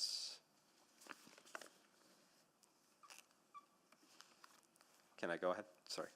Yeah, go for it. Thank you. Thank you, Councillor Jans. Appreciate everyone taking some time on this, and I know while there was only one speaker technically registered in opposition, the Facebook group in Big Lake was quite a bit more in opposition, just to be very clear. With that said, I know part of the challenge was that when this first got posted on the page, there was a thought that this wasn't necessarily already allowed to be a 14-meter high building. And we heard from Ms. Penner and that unfortunately I think in some cases some of the builders that sold homes suggested something very specific when the actual neighborhood structure plan said you could do something else, which continues to be a frustration to this day. I think it happens less, but this is still a frustration for the folks who have lived there, who bought there under different pretense, and it's frustrating when the builders actually know what the neighborhood structure plan is and yet still choose to share something different. So that's created some of the tension and the frustration, because for me, when I do look at this is what is being proposed is a difference of 2 meters in height, which is 6.5 feet difference. But what I also know is that with this particular proposal, we have that commitment around that better separation between the buildings and the homes. We have that better separation on the western edge than what would be permitted. And so I think that helps offset the concern around privacy. And you know, as I always share, and as somebody that lives on the third floor of a 3-story building, privacy does go both ways. I don't actually want to look in the neighbors, in my neighbors' backyards, and I'm not interested in them looking into my building. And so, but that's still easier said than understood, I think. And so, while I'm comfortable with the change in height and the shift from instead of a separate commercial property and then standalone residential into a true mixed-use building, in part because this is the built form that we accept across all major roads in the city for decades upon decades, I also appreciate that for the residents who are immediately adjacent, there is still that uncertainty because it's a parcel of land that had been sitting vacant for a very long time. And there are some other considerations, because while I support this, I'm also very aware, and as Ms. Penner mentioned, there is likely no school going to get built there anytime soon unless something dramatically changes from the provincial government on funding for schools. So if this were to get approved and then built right away, and the applicant might not build it right away, but they could go file for a permit if this is approved, that's putting further pressure on a community and a number of communities that actually regularly post on their Facebook page about having their kids go to the schools in St. Albert because there's no other option. They can't go to David Thomas King School anymore unless they were in. David Thomas King is well over capacity, and it's even a lottery for the community that it's in. So residents here have typically, if they want to get to a school, an hour and a half long commute for a bus ride right now, if they're lucky, if the yellow buses even work. Because I got numerous calls, at least for the first 2 months of the school year, where they couldn't. So there is a reasonable concern about if this goes forward and there's no school, that's just further adding to the challenge that we have. And I realize I can't hold that against the applicants, the notion of what is appropriate land use for the lack of a school in an area, but I do think it's something we need to acknowledge. Similarly, the bus service, the on-demand, is at capacity, and if we weren't going to have a fixed route coming, I actually probably would have to, we did that once in Seacourt. I voted against it, not because it was not appropriate land use, but because there had been no plan on fixed route service. We do have a plan. So it is important for a site like this to have proper bus service, because I've tried using on-demand myself, and you're lucky if you can get it at the peak hours.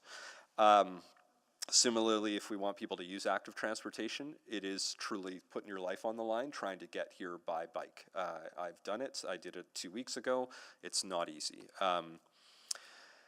So all of which to be said is I'm comfortable with it, noting all of those cautions. I just shared that with my colleagues who want to know the space a little bit more. And the last thing, and I didn't flag, but I should probably flag for administration, is the signal timing at the intersection of Yellowhead and 215th Street. I drove out there Friday at midnight to check out some of the lights there. It's a great spot to check it out, as folks that live there know. But even after midnight, the traffic signal timing was incredibly not working. There was a backup of traffic trying to get onto the Yellowhead after midnight. So I share there's a lot of things we still need to work on. That shouldn't impact this zoning, and so I do believe this is the right zoning, and I will support it. But just noting my ongoing commitment that we need to work on a number of issues, including bus, including active transportation, including signal timing, so that those things that folks have been living with for a while, they don't have to keep living with. So thank you. That's it for me.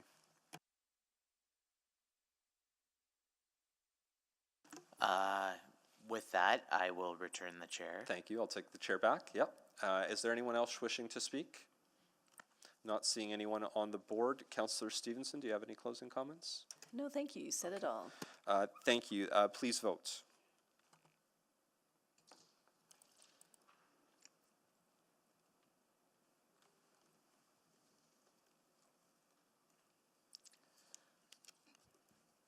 We have what a vote. Thank you. Please display the vote.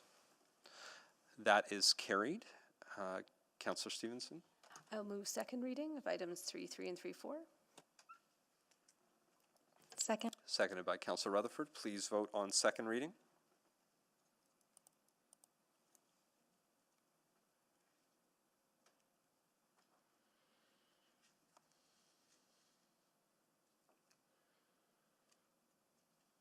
We have what a vote. Thank you. Please display the vote. That is carried. Councillor Stevenson? I'll move consideration of third reading. Second. Seconded by Councillor Rutherford. Please vote on consideration.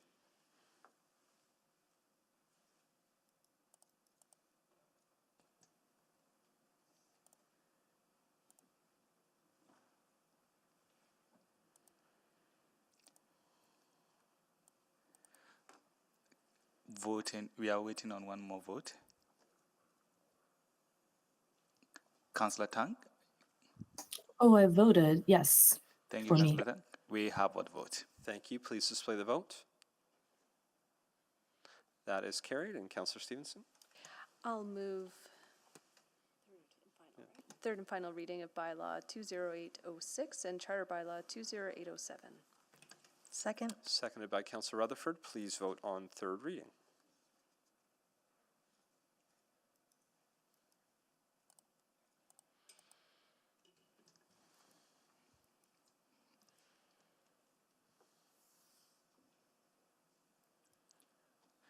We have what vote. Thank you. Please display the vote. And that is carried. So that is it for items 3.3 and 3.4. We still have on the agenda items 3.9 and 3.10. We have speakers on item 3.9, so I will go to administration for a presentation. Good morning. This application proposes to rezone a site in the Prince Rupert neighborhood from the medium industrial or IM zone to the business employment or BE zone. Next slide, please. The site is located north of 114th Avenue on 120th Street and is developed with warehousing uses, forming part of an industrial enclave. The surrounding industrial area is occupied by a variety of general industrial, logistics, and manufacturing uses that are compatible with the BE zone. A linear park and shared use path is located west of the site, providing additional modes of transportation, while transit service is offered via Kingsway Avenue to the north. Next slide, please. When compared with the IM zone, the BE zone will allow for light industrial and commercial uses with a maximum height of 16 meters and a floor area ratio of 1.6, as well as increased front and rear setbacks. Next slide, please. As part of public engagement for this application, notices were sent to surrounding landowners, 2 rezoning signs were installed, and information was posted on the city's webpage. 1 opposition response was received, citing increased traffic, parking, and safety as the main concerns. Next slide, please. This application supports the city plan's policies to promote continuous improvement, evolution, and intensification of Edmonton's non-residential lands. Next slide, please. Administration supports this application. It supports and maintains business employment opportunities in the Prince Rupert neighborhood. It supports redevelopment and intensification of industrial lands, and it is compatible with the surrounding land use. Thank you. Thank you. The mayor faked me out there for a minute. He came and then he ran off. He's coming back, don't worry. So I'll keep going for a little bit here. First was, again, for questions only for David from the Edmonton Food Bank. Do you have any questions, Councillor Stevenson? Oh, sorry, Councillor Rutherford. Yes, Councillor Rutherford has questions, so please do come down. Councillor Rutherford will ask. Go ahead, please. Yeah, thank you. I'm just, sorry, I'm unclear in this application what is the intent of the food bank in what changes in terms of use? Oh, you have to turn your mic Just on. hit your microphone button there. Can you hear me now? Yeah. Yes. Thank you. Perhaps if I could just go through a little bit of history, and if we could put the slide up. So there's 3 buildings that are owned by the food bank. The north building, I'll call it, was the first property we purchased in the area something over 20 years ago, and so that was the heart of the food bank operation. Then over the years, demand for our services grew, and we were able to acquire a property that was 2 doors down, so we'll call it the south property. Okay. And so we've owned that property for about 14 years now. And I'm sure, as you know, the demands for the food bank services has gone up and up and up, and so we were offered an opportunity to buy the middle building between the north and the south building to facilitate more efficient use of our services. And so we purchased that building about 1.5 years ago. Okay. And so now we have 3 contiguous buildings. The north building is zoned BE, at least 80% of the property is, and for some reason that property has both a BE and an IM zone. And so the south property we purchased has a BE zone, and the newly acquired IM property has an IM zone. So the rezoning is for 2 purposes. One is sort of clean it up so all 3 of our buildings have the same BE zone.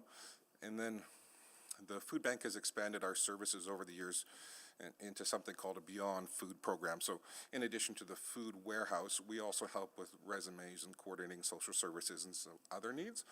And so we feel the BE zone is more, fairly represents the work that we're doing these days. And so there's no intention to build another building or increase the size of the building. We recently renovated 2 of the buildings, and so there's no intended new work or new development on the site. It was simply to clean up and to more fairly appropriate what we do for services. Okay, and that answers my questions. I appreciate it. Thank you. I'll double check if anyone else is on the board. They're not, so that's all questions for you. Thank you. We'll go next over to our speaker in opposition, Ken Berry, who was remote. Ken, are you still with us there? I am, and good morning. Good morning. You have 5 minutes. Please go ahead. Thank you very much. And I should start by introducing who I am. Ken Berry, president of RGO Office Furnishings. I own the business directly north of the food bank, and have been located here on 120th Street for the past 27 years. And for the record, really appreciate and admire the work that the food bank does. And both myself personally and our business has been an ongoing supporter of the food bank and their drives.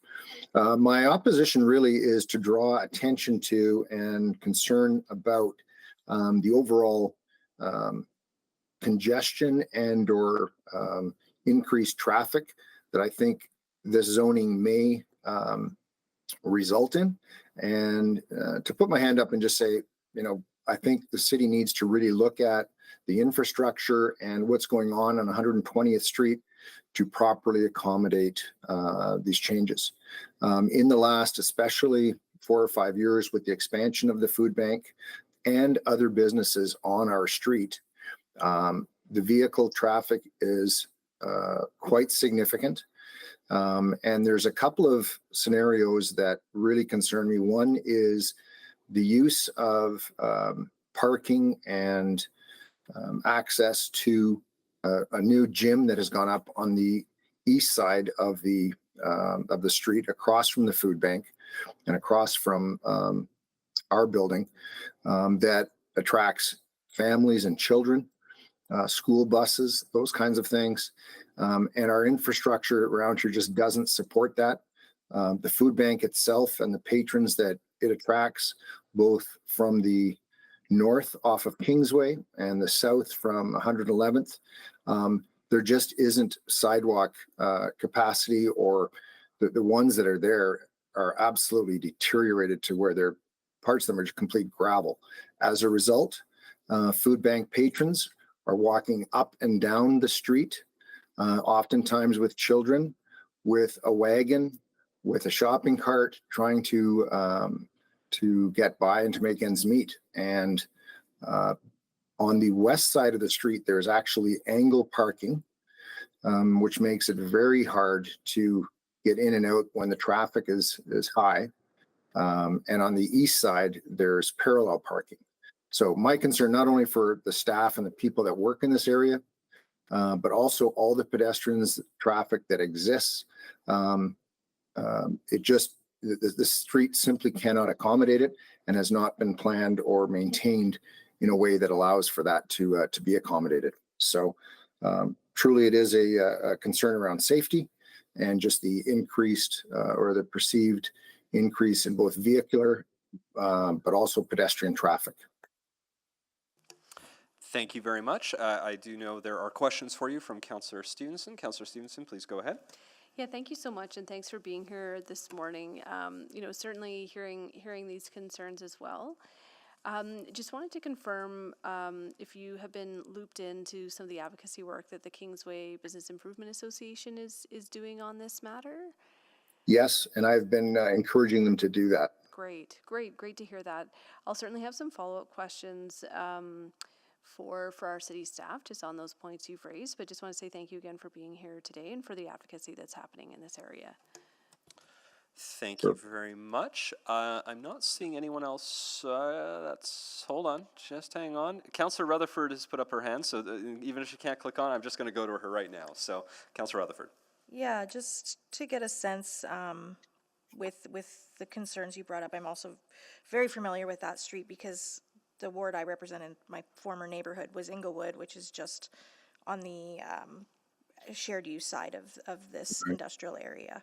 So I'm just trying to get a sense for your operations. Do you use a lot of heavy truck? Like, is there a lot of heavy truck equipment that's going in and down the street? Is that the concern with the intersection of let's say family, children, people using for more of a business purpose as opposed to an industrial purpose?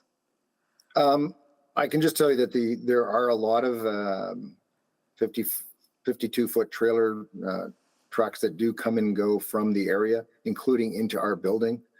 I have delivery vehicles, 3 and 5 ton vehicles coming and going all the time. But as well, I have a staff of 50. The adjoining business to us is in our building is the expansion of its country club tours, which is that very successful golf simulators and golf facilities. So it is currently on the north east corner, right at Kingsway, but that will also, now they're expanding and doubling their size from a capacity standpoint in our building. So just the traffic is going to just really blossom and take off. And frankly, I almost think there should be a pedestrian crosswalk or some way to get families and their young children across the street somewhere between Kingsway and 114th. And probably a relook at the condition of the sidewalks so that we get pedestrians off the street and back on the sidewalks. Okay, that's helpful. Thank you very much. Thank you. There's no other questions for you, Mr. Berry, but please hang on, because if after we do questions of admin, there might be further questions after that. So thank you very much. Thank you. Now we will go to questions of administration, and it was selected by Councillor Stevenson. So Councillor Stevenson, please go ahead. Yes, thank you very much. Just wanted to touch base on the question of transit or safe mobility in that area. So my understanding is that at this time, all locations in the Safe Crossing program have been identified and approved for funding. Sometimes when rezonings occur, there's sort of verbiage around there being requirements for upgrades of adjacent streets at the DP stage. This application seems a bit unique in that I don't know that we are anticipating a development permit as part of this. We're not. Okay, so are there any other mechanisms, sort of hearing the challenges? I think what's challenging is we have a land use decision in front of us right now. We're not, well, maybe I'll just start by asking, do we anticipate this rezoning in and of itself to change traffic patterns in the area significantly? No, we don't. It's going to be very minimal change. Okay. And so in terms of a mechanism for addressing this, this zoning itself is not necessarily contributing or compounding those off-site impacts, but we recognize that there are those off-site impacts sort of happening more broadly. So again, understanding that there may be some new businesses opening, again, would those DPs ever trigger any sort of crosswalk investment, crosswalk review? We don't anticipate it with this too. It's going to be very minor too. So a lot of the concerns that were brought forward were existing issues. So when a neighborhood renewal comes in, that stuff can be sorted out then. Right. Do we have the schedule for renewal in this area? No, we don't. Okay. We don't know what it is, or it's just so far off it hasn't really been scheduled into our It hasn't been identified yet, but I can follow up. Okay, that'd be helpful to follow up on offline. I think I'm having some other conversations just about what other options there might be for the BIA in the interim, recognizing that there is a need, and we hopefully don't want to leave it until there is an injury and then action being taken. But again, just to confirm, we don't anticipate a change in traffic patterns as a result of this rezoning, and that's the decision that's before us today.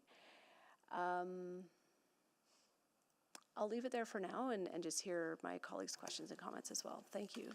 Thank you. Next, Councillor Rutherford. Yeah, I take Councillor Stevenson's point that, and this is the thing I've always said is very frustrating about public hearings, because when you look at that change for that one specific parcel, it is insignificant. But and this is why I'm kind of like, does there need to be a subsequent to have a further conversation? So this is where my line of questioning is going, and to legal, that's okay, right? That's correct, yeah. Okay. This area, it seems like we have quite a patchwork of industrial and then now business. Is that typical for an industrial area to be such a patchwork of both the BE and the IM zones?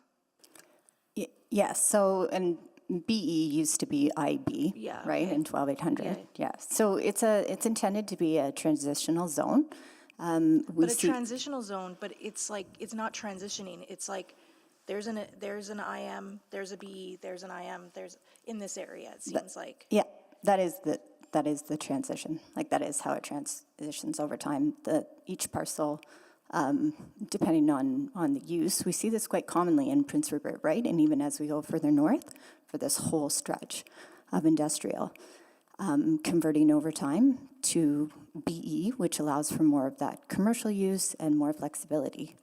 Works definitely in the mature neighborhoods in the city, as this is budding residential. So as it starts to transition to from medium industrial to light industrial with more of those business uses. Quite common. Yeah. Okay. And what, as sort of we're seeing these transitions slowly over time with a one-by-one public hearing in which each one-by-one item doesn't have a significant impact, but if we're actually looking at cumulative, how do we have that conversation then? Because I agree with the speaker in opposition. I have been down that road many a time. The said gym in which they are referring to, my son frequents, and it is an absolute accident waiting to happen. And with when I'm hearing 50-foot, 2-foot trailers are still intersecting where kids and families are, so how do we have that conversation then? Or So- what I guess is admin doing? Because Yeah. I'm kind of hearing like, we are aware of it, but I'm not really hearing any commitment to resolution. So generally, and I'll defer to Marie to give you more details, but we do have a neighborhood renewal program that takes into his But this isn't account. scheduled, so. But it will be, right? And then for interim operational needs, we have another program called Street Labs, Yes. right? So these are the things where we can go in very quickly and try to make accommodations. So is this, but street labs are community initiated. I don't know of any, are street labs in industrial areas? Do you want to go ahead? Well, I think it's entirely possible that Street Labs could be adapted anywhere because it's about Vision Zero But and it's traffic oversubscribed safety. for this year. It is oversubscribed. That's correct. So, Councillor Rutherford, we tend to learn about these things in the same way, right? Like when Yeah. when changes in land use happen and we consult the public, we also hear these operational Yeah. needs, right? So then we have an opportunity to respond. Maybe you could. Also for BGN projects, so they do assess LCM, life cycle management. They do assess the infrastructure to see the condition of that too. Yeah, And but then the condition of the infrastructure is whether the paved road is at a D level or a B level, not about the safety of the children intersecting with 52-foot trailers. It's a combination of things. It's not just life cycle. It's also like if we hear issues with safety too. It's a whole combination of factors that play into choosing locations for renewal projects. And I would add, Councillor, that safety is already on the radar in this area because, as you see, 114 Avenue is slated to have 2 safe crossings prioritized for this budget cycle. That's one. 114th Ave and 120th? Yes, 114 and 119 Street. Okay, so one over. Yes, and then if you see the overall area, residential is kind of more or less 114 Avenue South and north of 111. So there, 114 is the desired line for that connection, and I think there is already some attention paid to it. 120 Street, yes, there is nothing on the radar, but that is recognized. I'm out of time. Thank you, Councillor Rutherford. Councillor Wright. Thank you very much. Could the safe crossings that you mentioned, at 114th and 119th, could that be sort of reassessed at some time if there's more need on 120th Street? Absolutely. Okay. Because, yeah, it is a concern. I mean, it is busy there when I've gone for tours or events or whatever. It's, yeah, I recognize the same thing that Mr. Barry talked about with people crossing. But I also looking at the setback under the proposed BE, it is, if they were to redevelop that building or something, they would have to then have a greater setback from what currently is, right? It is a greater setback So required. that could provide additional parking or at least turnaround or something like that, okay. And then with the street labs, is that something that the Kingsway BIA could also be part of that community-led sort of consultation? Yes, they can Yeah, be. okay. And, okay, that's, yeah, because I don't think that this changes the current situation. I don't think it makes it any worse or any better. I guess I'm speaking to it. Okay, thank you. Okay, well, that concludes the questions to administration. At this time, I will ask if there are any further questions out of the information arising out of the previous discussion on any new information. Seeing none, can someone move the closing of the public hearing on this bylaw, please? So moved. Thank you. Second. Second, Councillor Knack. Please vote.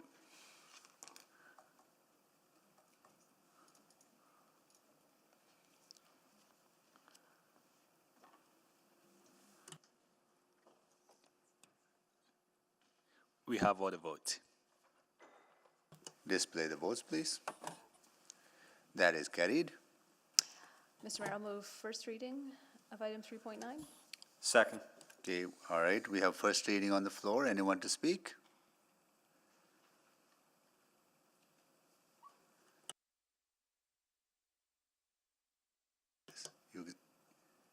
Okay. All right, to speak now, Councillor Rutherford. Yeah, thank you. I have no concerns about the zoning in front of us, but I do have concerns about the overall sort of change of pattern and lack of responsiveness from administration around some safety concerns that I think are imminent. And I know often when there is an injury or fatality, then we will put in stuff, and I don't want to be reactive in this situation. I'd rather be proactive, and I'm hearing it's on the radar, but I didn't hear any answers in my line of questioning that were concrete in terms of steps that will be taken to address some of the traffic issues on 120th Street, as well as the safe crossings for families to get to either the food bank or to the gym facilities, or even now some of the shopping areas that I know are in that space. So I just want to highlight that, you know, whenever there's an appropriate time to have this conversation, I would like to have it, or I'd like to have a memo or an update about what feedback was taken away from this and what is being done. If street labs can be adapted to industrial area, if they can put in a quick fix on that road, I think that would be important. So I do want to flag that, and if there could be any follow-up on that, that would be greatly appreciated.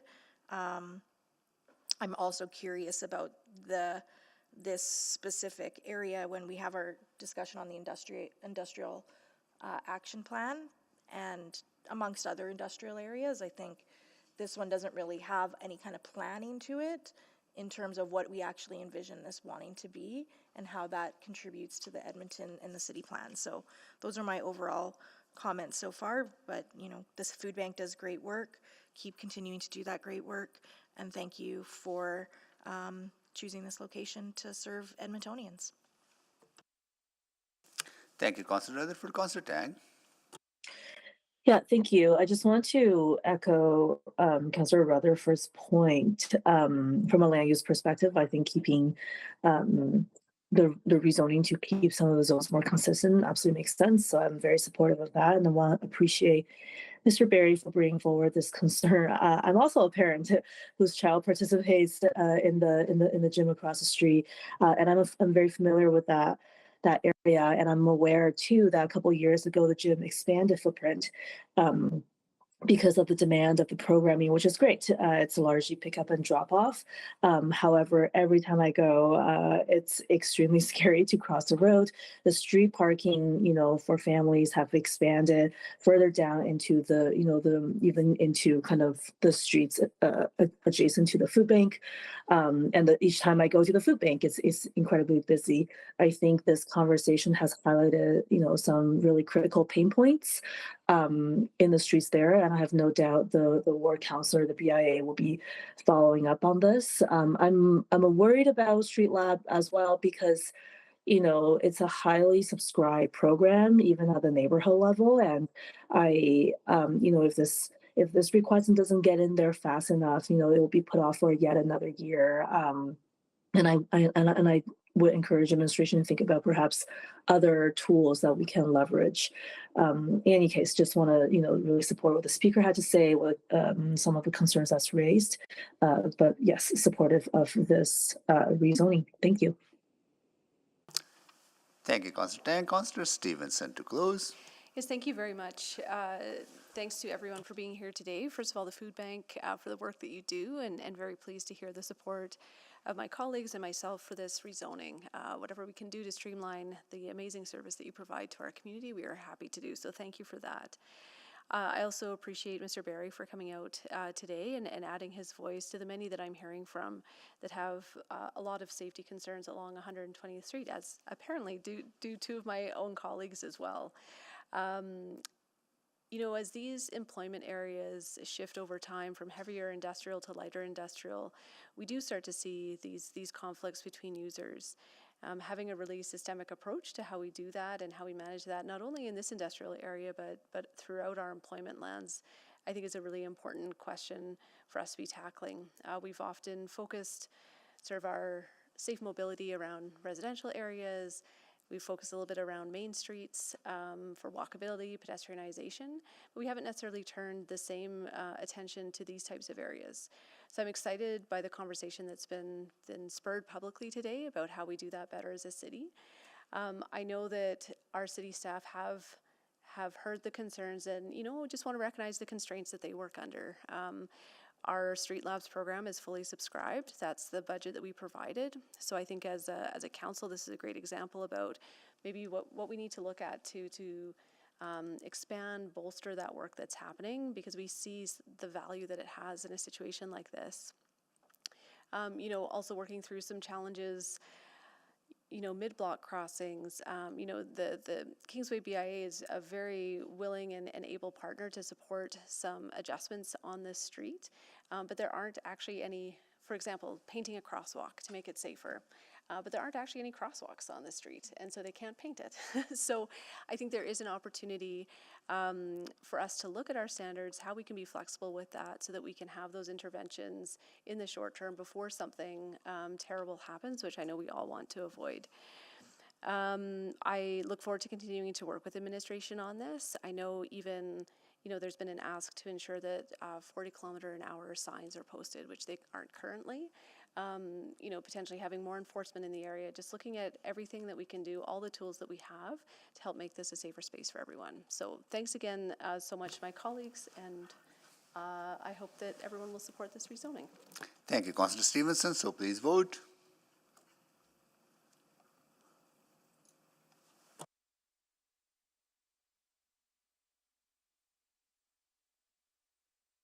We have all the vote. Display the votes, please.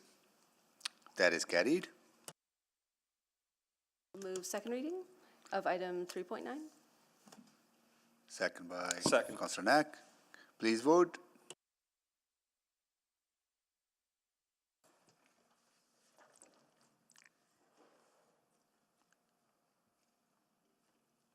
We have all the vote. Display the votes, please. That is carried. Mr. Mayor, I'll move consideration of third reading. Second. Please vote for consideration.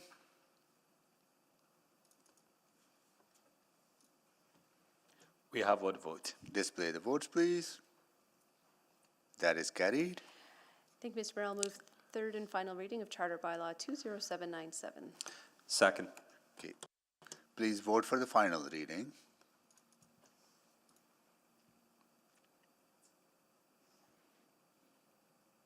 We have all the vote. Display the votes, please.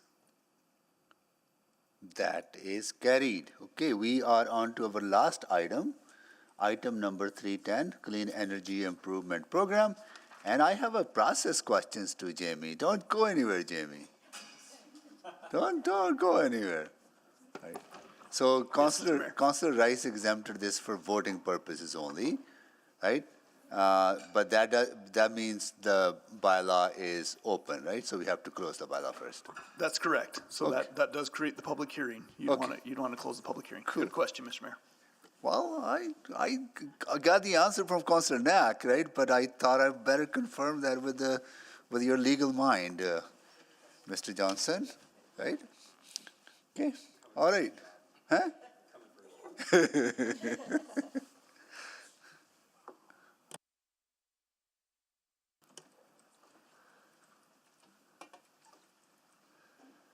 Does anyone else, any other colleague have questions on this to administration?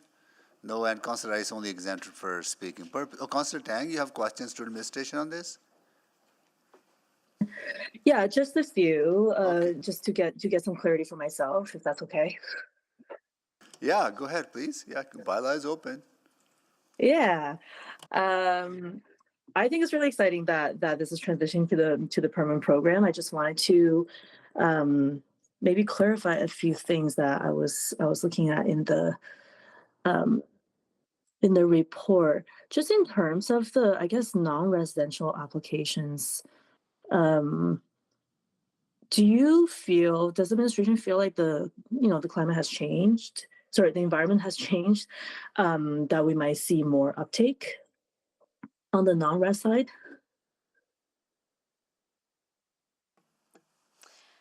Good morning, Councillor YC Ramirez. We don't have the preliminary evaluations fully in from the pilot, so we don't have an answer for you on that. Okay, well, because I was just wondering why was there less than forecasted interest, and hopefully that that will change as this becomes more accessible. But I guess you don't know that if you don't have the evaluation. And then just kind of clarity so that I know in case we get these kinds of questions. What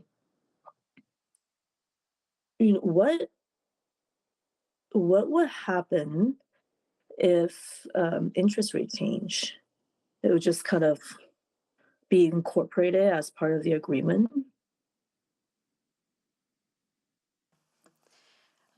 I can start, and then perhaps the team will be able to step in. So what we're looking at on the interest rate is what we could negotiate.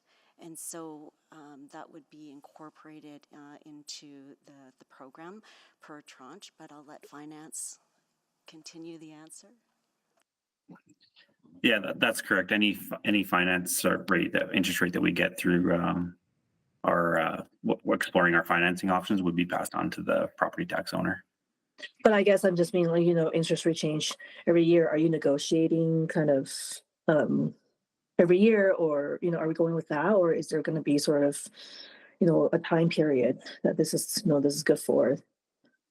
Most of the options in that we're looking at right now are variable depending on when we actually draw the funding from the bank or other parties. So in that sense, it would change. It would be tied to the timing of when we make the draw.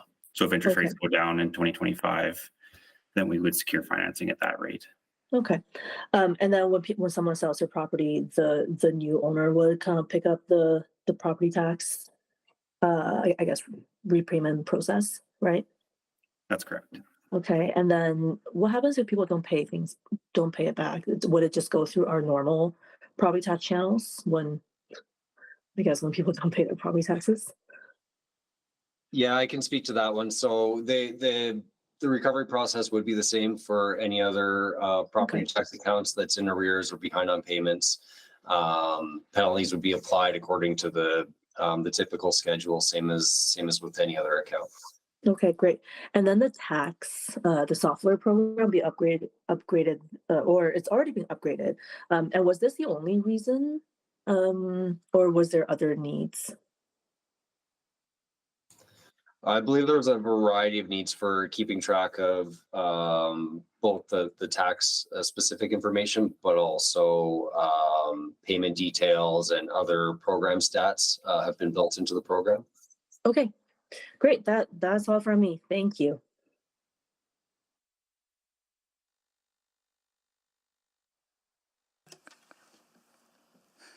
Councilor Salvador? Yeah, thank you. Just wanted to take the opportunity to ask a question about the resolution that was made at Alberta municipalities about changes to the Clean Energy Improvement Program. Wondering if you can elaborate on that a little bit. I know one of the primary asks there was that the province make borrowing for SEEP eligible under their financing. So I guess, yeah, why is that an important part of this conversation?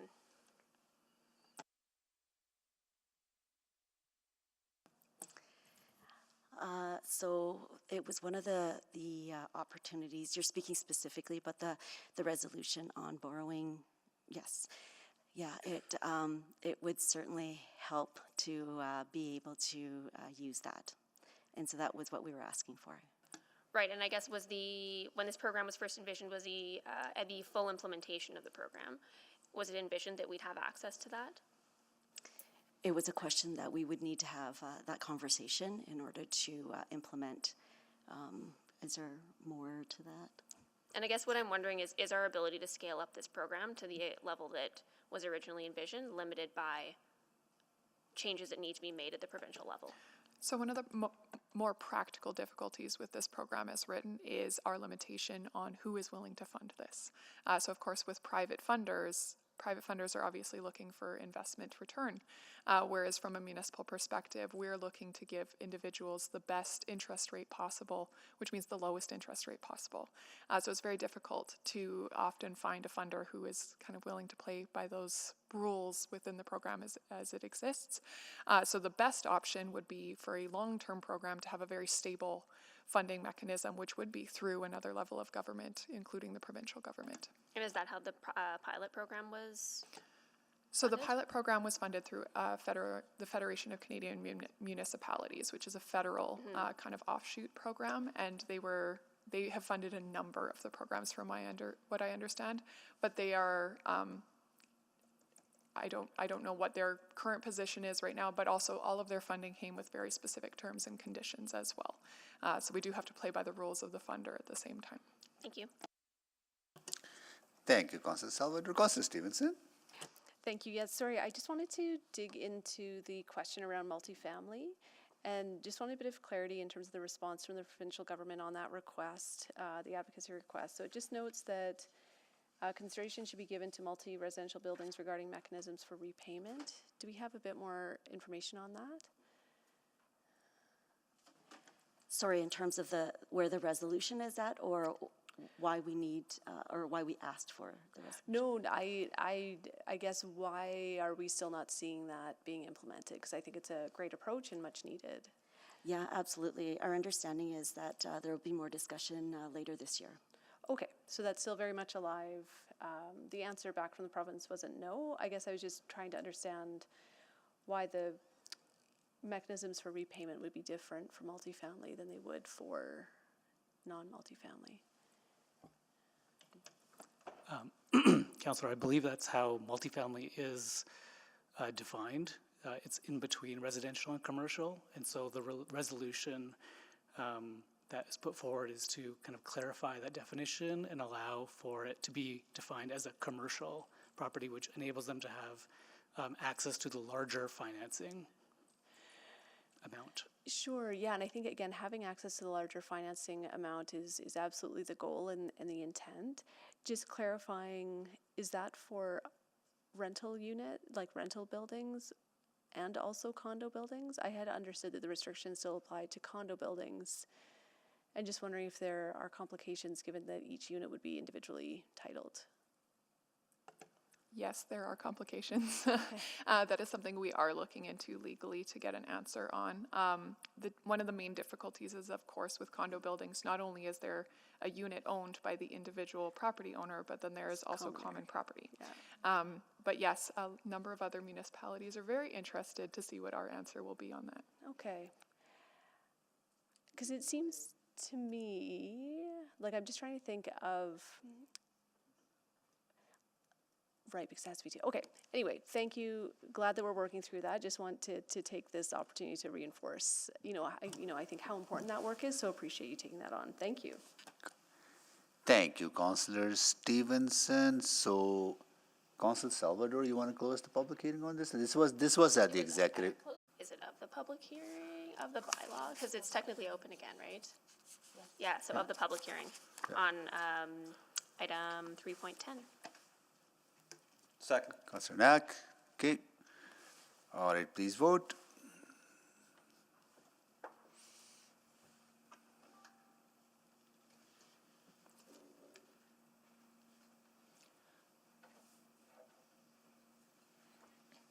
Yes. Thank you, Councillor Salvador. We have all the votes. Display the votes, please. That is carried. Okay. Now we are on to second, right? Yeah. So I'll move first reading. Is it first? Yeah. Are we on to second? Yeah. Okay, yeah. second reading. Second. Yeah, okay. Yeah. Yeah, we have a lot of time. Okay. Who would like to speak to this? Please sign up if you want to speak to this. There you go. Councillor Stevenson. Yes, thank you so much. I mean, just to reiterate the point, especially as we look to create greater density in our community, we're going to see more and more Edmontonians living in multifamily units.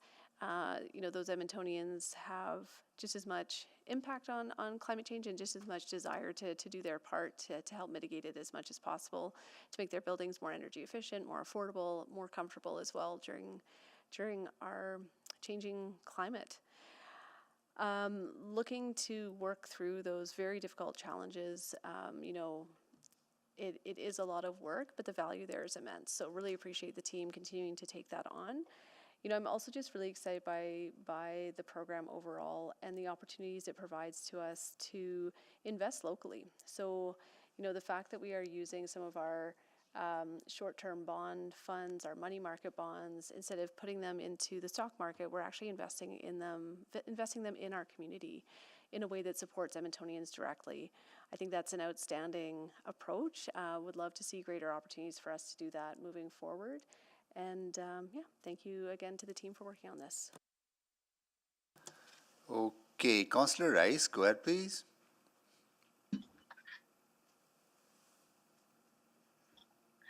Thank you, Marcel. So I selected this one, the reason for this, because I do have some Edmontonians reach out to me, spoke to me about certain concerns they have. So before going the concerns, I would like to say I want to thank administration bring very good reports, lots of clear information there.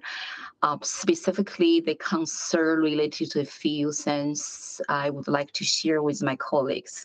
And also, I appreciate my colleagues ask some very good questions, clarification questions. So the fuel concern I heard from my constituents and during the past few weeks, and specifically after our budget passed.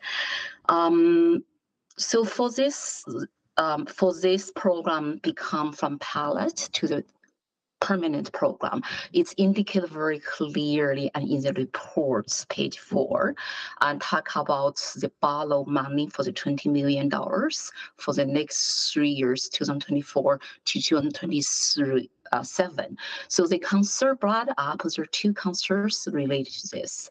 The first one, and this seems like the trend for the increased expenditures at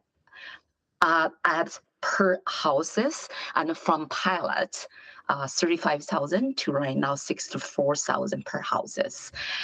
So this trend shows this become permanent program, that means the cost for the program will continually to increase.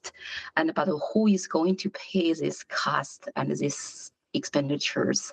The report from administration indicated very clear the financial resources is under uncertainty, and by indicated, if we use the short-term investments methods and like earnings like bonds, and then there is risk there. And because for borrowed $20 million and will generate about $12 million interest rate, this interest rate will transfer to our city's operating budget and to transfer to the other property owners and in their tax.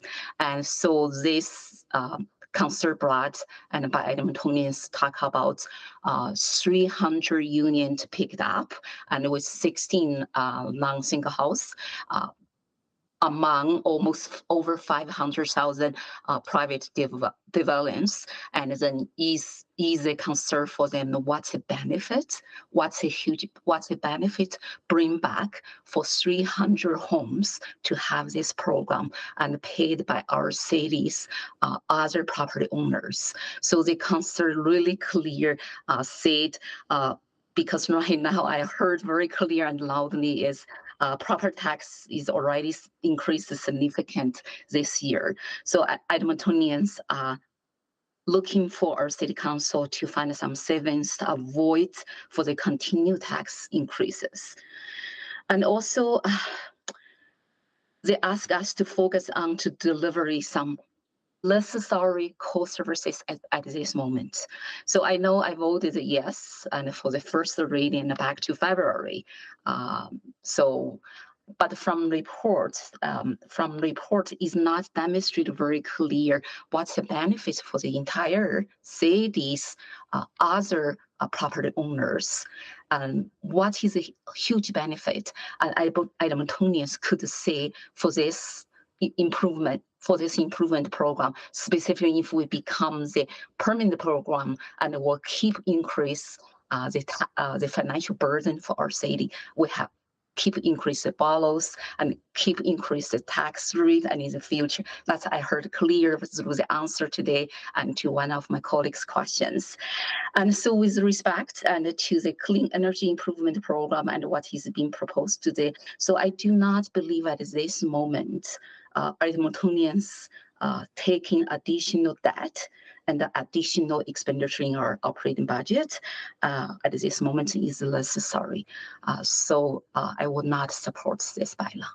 Thank you. Thank you, Councillor Rice. Councillor Knack, can you take the chair? I've got the chair. Thank you so much. No, when we had this item for discussion at the executive committee, there were a number of questions asked around the self-financing of this program, and it was pretty clear to me that even though we have to borrow money up front, right, but the entire cost of borrowing is paid by the property owners who will take on that responsibility. And the borrowing is not tied to the owner. Borrowing is actually tied to the property. If ownership changes, the property is still obligated to pay back the entire amount and including the interest rate. So any misunderstanding of anyone's part that this is subsidized by property taxes is not accurate. The second point I want to make is that Edmontonians are deeply committed to taking action on climate change, and they want to do their part. And as a council, if we can empower them to play their part without incurring any property tax increases, I think that's the best thing we can do. And that's exactly what this program does, because the entire cost of the program is paid back by the property owners. This was a very successful pilot. I hope that we can have ongoing conversation with provincial government and the federal government, but particularly Canada Infrastructure Bank, that allows some loans or support available for these kind of creative programs, where they either provide equity or other support. I hope that I'm pretty sure administration is aware of those opportunities. Please continue to explore those opportunities, because I would definitely like to see this program expanded, because touches on many objectives of this of Edmontonians. It helps create jobs. The best way to create jobs, construction jobs and tradespeople working, is retrofits. It helps reduce emissions in our community, and it empowers Edmontonians to do their part on climate change, and it does not cost taxpayers. Right? So it's the best approach we can take, and so look forward to further results of this and opportunities to expand this program. So with that, I'll take the chair back. I'll return the chair. And I'll go to Councillor Jans. Yeah, thank you. I just wanted to build on the jobs piece as well too. I think one of the unstated goals or unstated goals and successes of this program as well too is when we talk about the jobs of tomorrow and reskilling and helping people transition from one economy to a future economy, the ability here to actually gain and build experience doing these new projects. This is in some cases it's relatively new, and you think even 5 or 10 years ago how rare blower door tests were, and then now something like that can be much more common and available and accessible. We're not just raising the quality of the housing stock, but we're raising the experience of our labor pool here and building Edmonton's reputation as a builder and a leader in energy efficient buildings as well too. So as much as this is a climate investment, I really think it's important for Edmontonians to know that this is an economic diversification investment, and I look forward to the future where there'll be green building conferences around North America hosted in Edmonton, because we are incubating the success story here. So this is a very small cost neutral investment of energy on the part of the city to make sure that we can really have a vibrant economy into the future. Thank you. Thank you, Councillor Jans. Now Councillor Salvador to close. Yeah, thank you so much, and really appreciate the comments from my colleagues, so I won't reiterate those ones, but completely agree around opportunities for job creation, emissions reductions, and the ability to empower Edmontonians to really take part in climate action in a way that doesn't pass that cost on to other Edmontonians. Maybe one thing that I will highlight is the affordability component of this conversation is also really critical. There are a lot of folks in our communities that are living currently in energy poverty right now, and they would love to be able to have access to low-cost financing that enables them to have a more efficient and therefore more affordable home as well. So yeah, really appreciate that we're going to be scaling this program up. As was shared, the pilot was incredibly successful, I think oversubscribed within a matter of hours. So this is an excellent step forward, and looking forward to having further conversations with provincial and federal partners about how we can continue scaling this to the level we need to really meet our goals. Thank you. Thank you, Councillor Salvador. So please vote.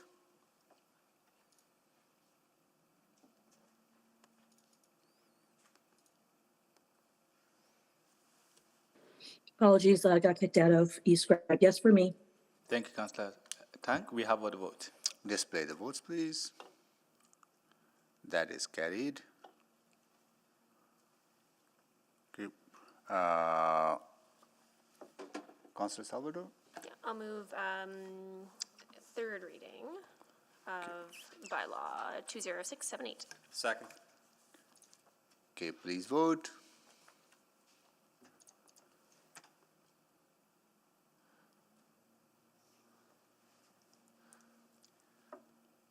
We have the vote. Display the votes, please. That is carried. All right, that concludes our agenda. Any notes or motions without customary notice? So we have a recommendation to this bylaw. Oh, this one too? Okay. Yeah. Oh, Councillor Salvador? Yes. Hang on here. So I'll move that bylaw 20678 be given the appropriate readings, and that the terms of the master program agreement between the City of Edmonton and Alberta Municipal Services Corporation for an amount not to exceed $1,600,000 as outlined in attachment 3 of the May 13th, 2024 Urban Planning and Economy Report, UPE 02134, be approved, and that the agreement be in the form and content acceptable to the city manager. Second. Okay, now please vote.